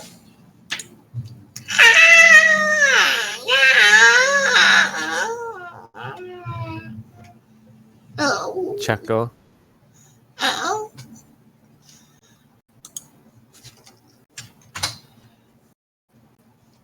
All done for Sprite. And that'll do it.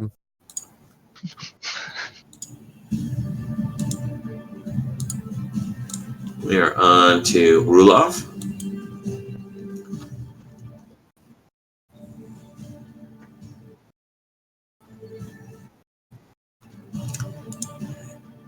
He's going to use the light to parry.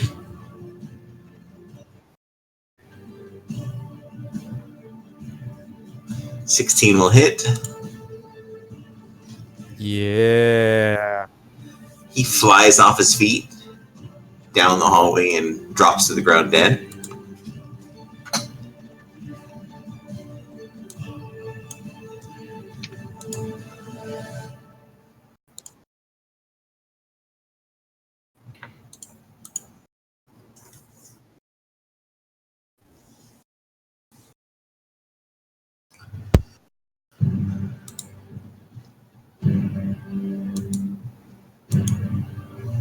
door opens up.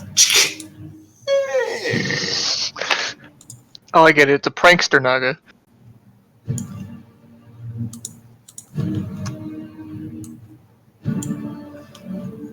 And magic missiles are going to come as it opens its mouth. It spits, and 3 globs of glowing, viscous missiles unerringly go shooting out. We're going to do 2 at Finn, 1 at Edwin.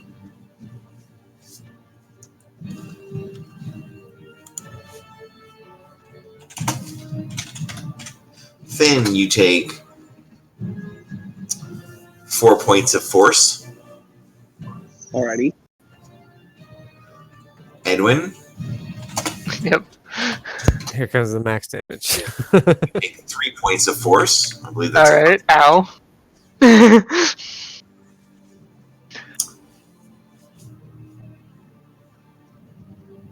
You're making your concentration. Oh, yeah, my lights. I'm sure I've got that. We're good. And then it moves back in and slams the door.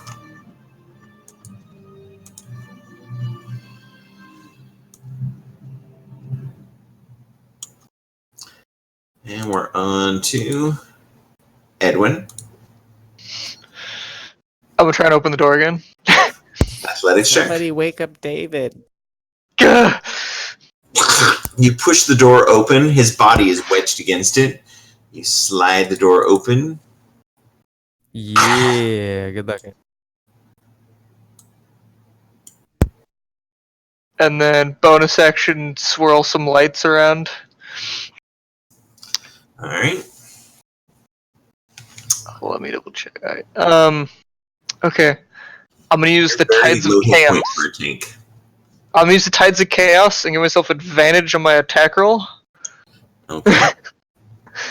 After casting a spell of first level or higher, you may make me roll on the magic surge table. Yeah, go ahead and roll on it. Oh boy! Yeah. Goodbye, everyone. Goodbye. 32. I gotta get my book. Why don't they have a little wild magic roll thing? They probably do somewhere. According to this, Oh, hey! I'm transported to the astral plane until the end of my next turn. In which case I return to the space I was in, or the next nearest unoccupied space. Edwin just disappears. vanished. Like me. The Naga looks suitably impressed. I'm in the astral plane. I meant to do that. David's still napping. Uh, Wake his ass up. that is David sleeping Kieran.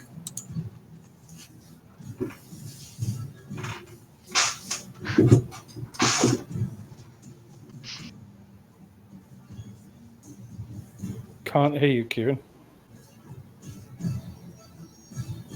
I haven't said anything. Kieran will wake up David. All right. And then, Kieran will... Well, As David wakes up, does he go, and her? And then you go, God bless you. mm-hmm. And then I will, end my turn again. That is Finn. He will say, David, I see that battle has become so usual to you that you've become tiresome of it. But please, we still need you. Shots fired. Damn.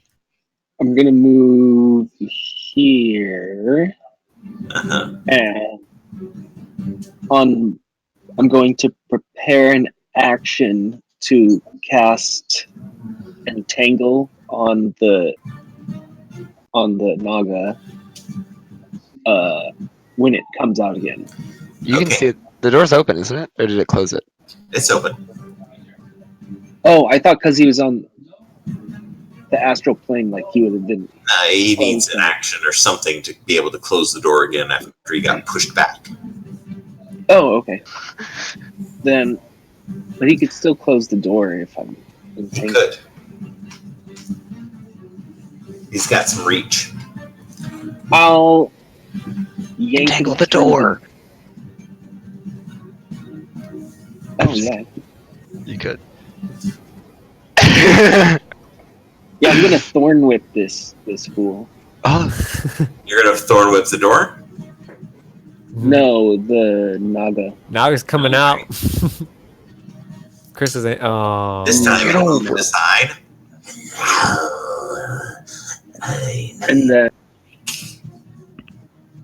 And then I'm gonna hide again with my bonus action. This Naga's like, why do they all keep disappearing? Once again, Finn seems to vanish. The Naga. I am not sure what kind of character build this is. Seems like a potion or something. Action. Is there a bonus action? He sees puzzling it out. Finn's done. I am done. Sprite. I got 15. And then I will ready an action to nail anything that comes out that door. Yeah. Alright. Rulov.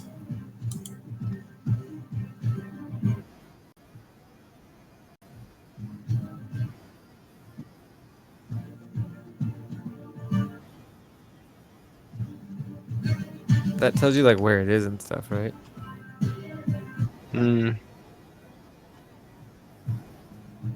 Got it. That's good. Run it down. All done for Rulov.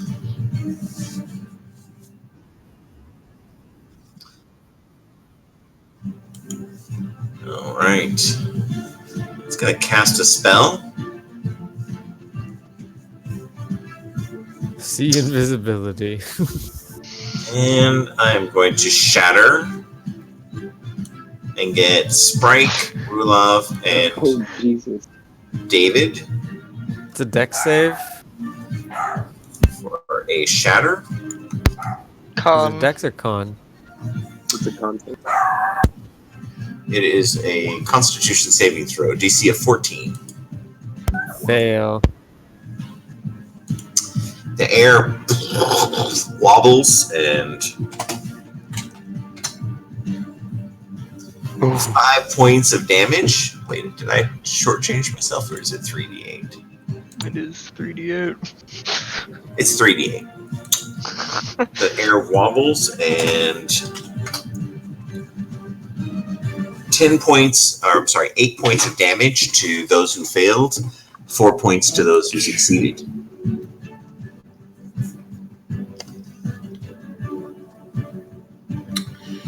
And then it's going to close the door. So much fucking ow.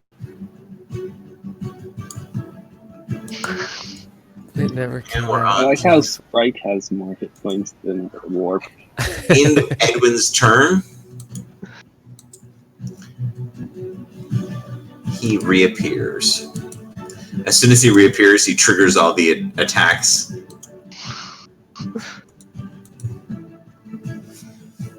He comes back with a gift basket from the astral plane. They gave me a pie. It's not one of those airport pies that everybody gets when they come back from the astral.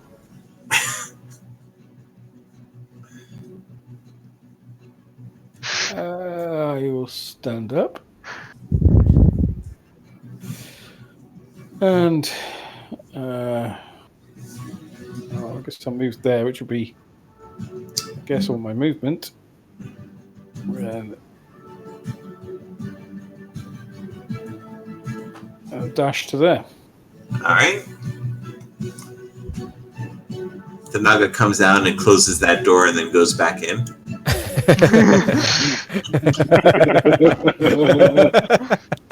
Kieran? Kieran will. What are you born in a barn? Close the door. Come over here, and I will prepare to cast a spell on it if it comes out. And I am going to bonus action.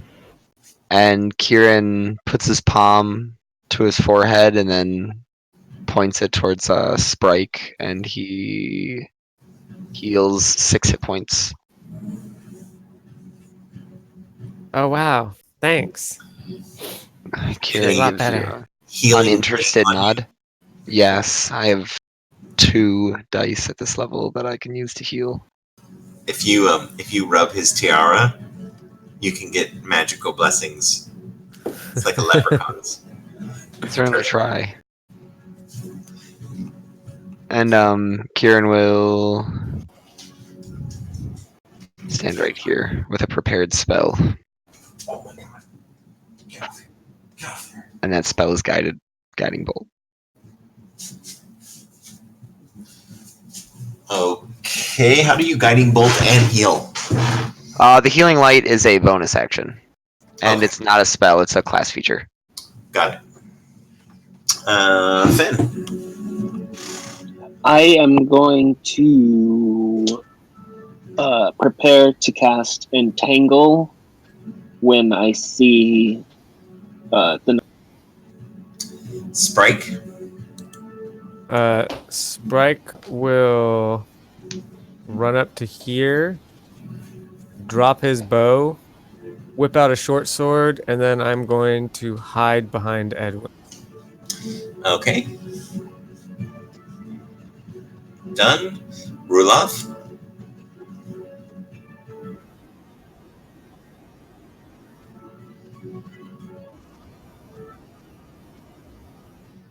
All right. The door We're gonna open the door. opens, triggering everything.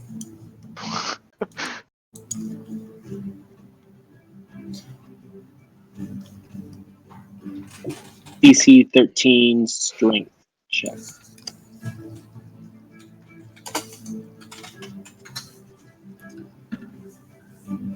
The Naga barely manages to avoid being restrained. That arrow hits it for 14. Nice hit. And the Ooh. guiding bolt will miss. Bam. Oh, I hate guiding bolt. And he bites at Edwin. That's me. That area is difficult In your to. fucking life, if you try to get up there again, I will kill you. I will literally kill you. Don't.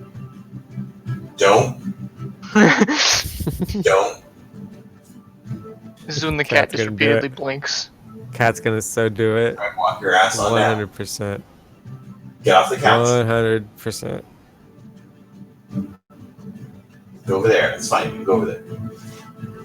Yeah. You're like anywhere but that. All right. I will fang Edwin.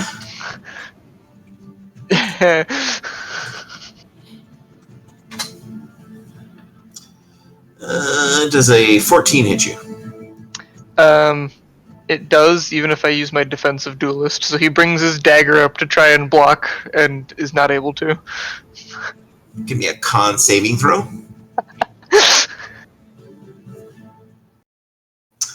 You take half damage from the poison. The bite is 3 points of damage. Oh, hey, I'm still up. Just wait for the poison. And the poison is another 10, so you take 5 more from the poison. Man, it's a good thing I didn't fail that con save. Edwin collapses. It gives a dirty look to all of you guys and slams the door.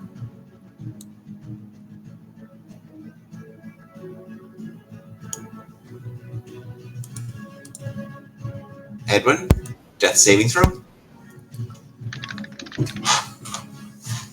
Thank you. David.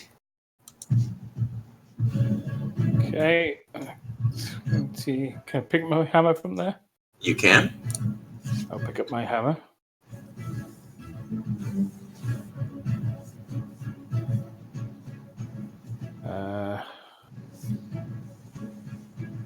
I will dash.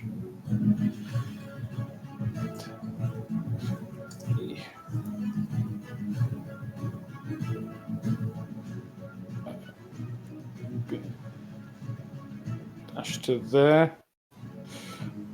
And that'll be my action. Kieran. Kieran will roll his eyes at Edwin. And do the palmed forehead thing again. And heal Edwin 2 hit points.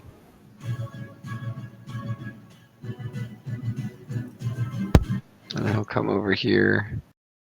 His bit of movement. And prepare to shoot a guiding, or a, I don't have one of those, Eldritch Blast at this Naga if it comes out. Okay. Finn. I'm gonna prepare a thorn whip and turn. Sprite. Assuming I'm still hiding behind Edwin's bot corpse, I will prepare an action to stab at it. Rulov. The second level is the furthest away from the battle. He has to live. So, Rulov, coming down the hallway by where you are, Don't you remember? I'm the charming sidekick. a cold wind, you see a statue. 2 direwolves. There's something maybe down there. 2 direwolves. That's You just seem cruel. eerily familiar. That's just cruel, Ryan. But I'll- Hey, I'm in character, alright? Too soon. Too So is soon. Kieran. too soon. Not soon There's enough. 2 direwolves. All right. That's the With my spirit. notes, you guys are all just right on the other side of that door.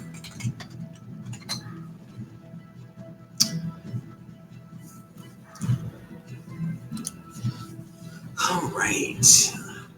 You hear through the door. Maybe we can make a deal. All we want is a book. What book do you want? Some poems. Some Bellamar book. We don't even care. As It's soon as not you for us. say something, Sprike, it knows there's someone on the other side, and it shatters on the other side of the door. God damn it. It's going to be David DeSoul, Sprike, and Edwin are in this one. I think I've got this, guys.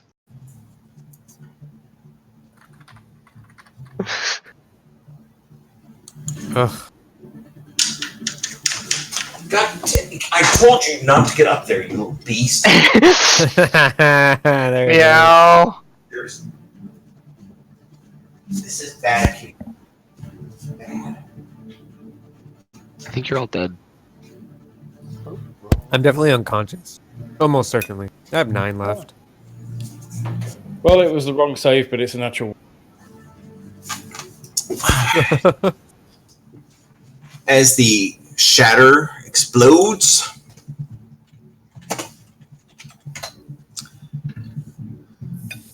that is a total of 12 damage. I am definitely unconscious.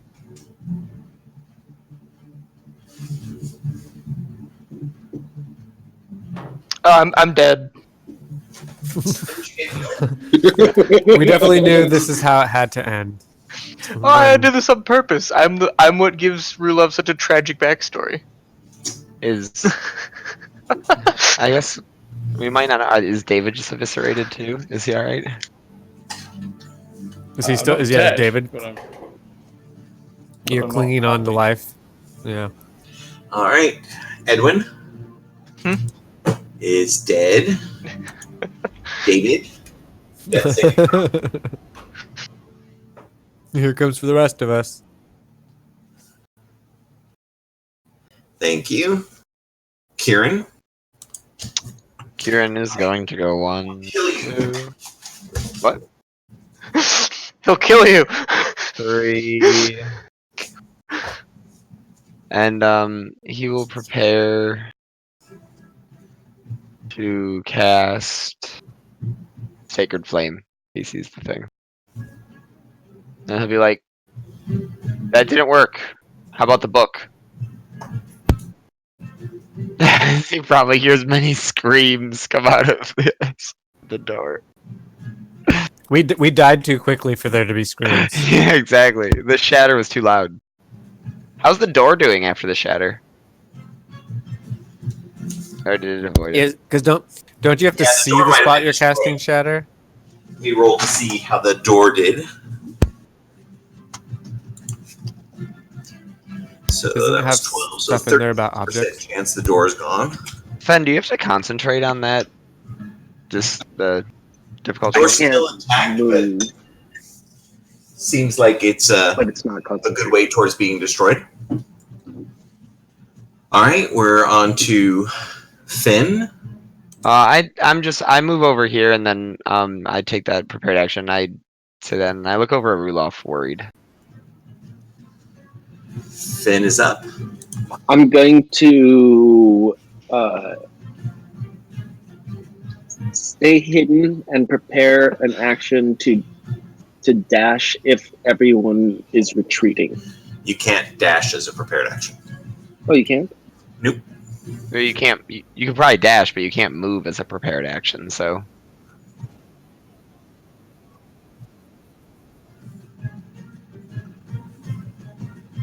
you could drop your initiative. I'll just hang out here All right.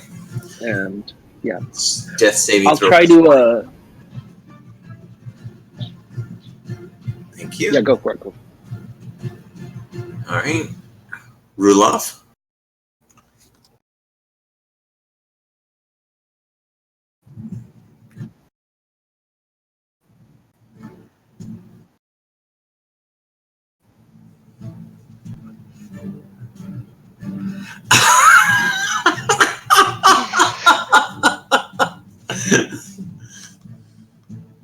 All right.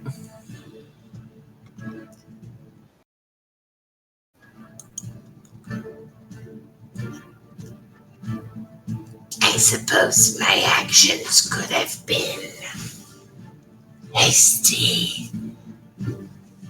Maybe we should start over. You said you wanted a book. Yeah, book of poems. What does it look like? Kieran looks at Fed.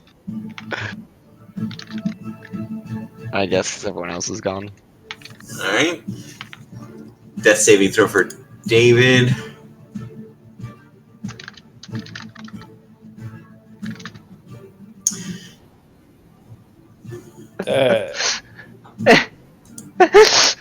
I think you guys are on a good track to live. Kieran. Good night.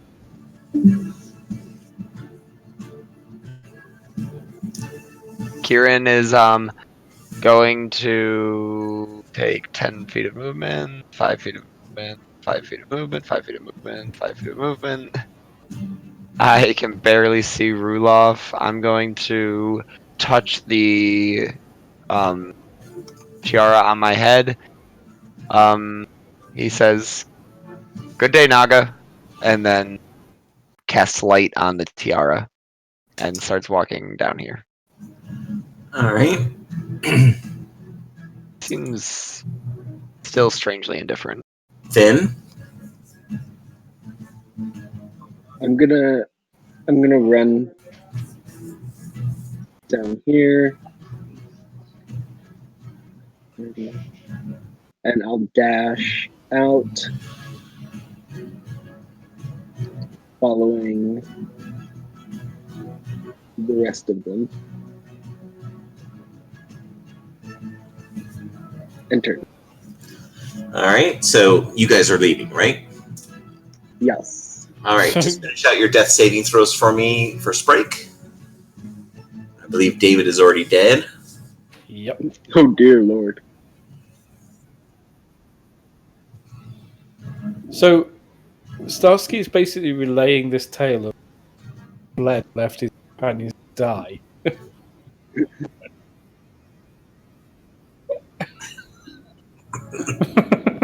No, this is how it was.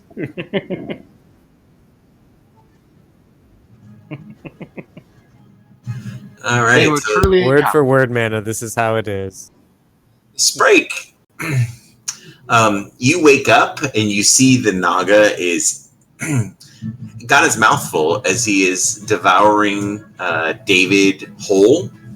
Hey, you want to make a deal? Do you want to talk to it rather than just get the hell out of Dodge? Oh wait, am I able to escape? It hasn't noticed you yet. You could just sneak Oh yeah, attack. I'm gonna get the. No, I'm gonna get the fuck out of here. All right. And with that, we will I'll bring end you more. for tonight. So Sprite lived, Kieran lived, Finn and Rulov lived, but unfortunately, Edwin and David Lissol perished in not. the attempt to get a book for Bellamar. It's them gods. They'll get you killed every time.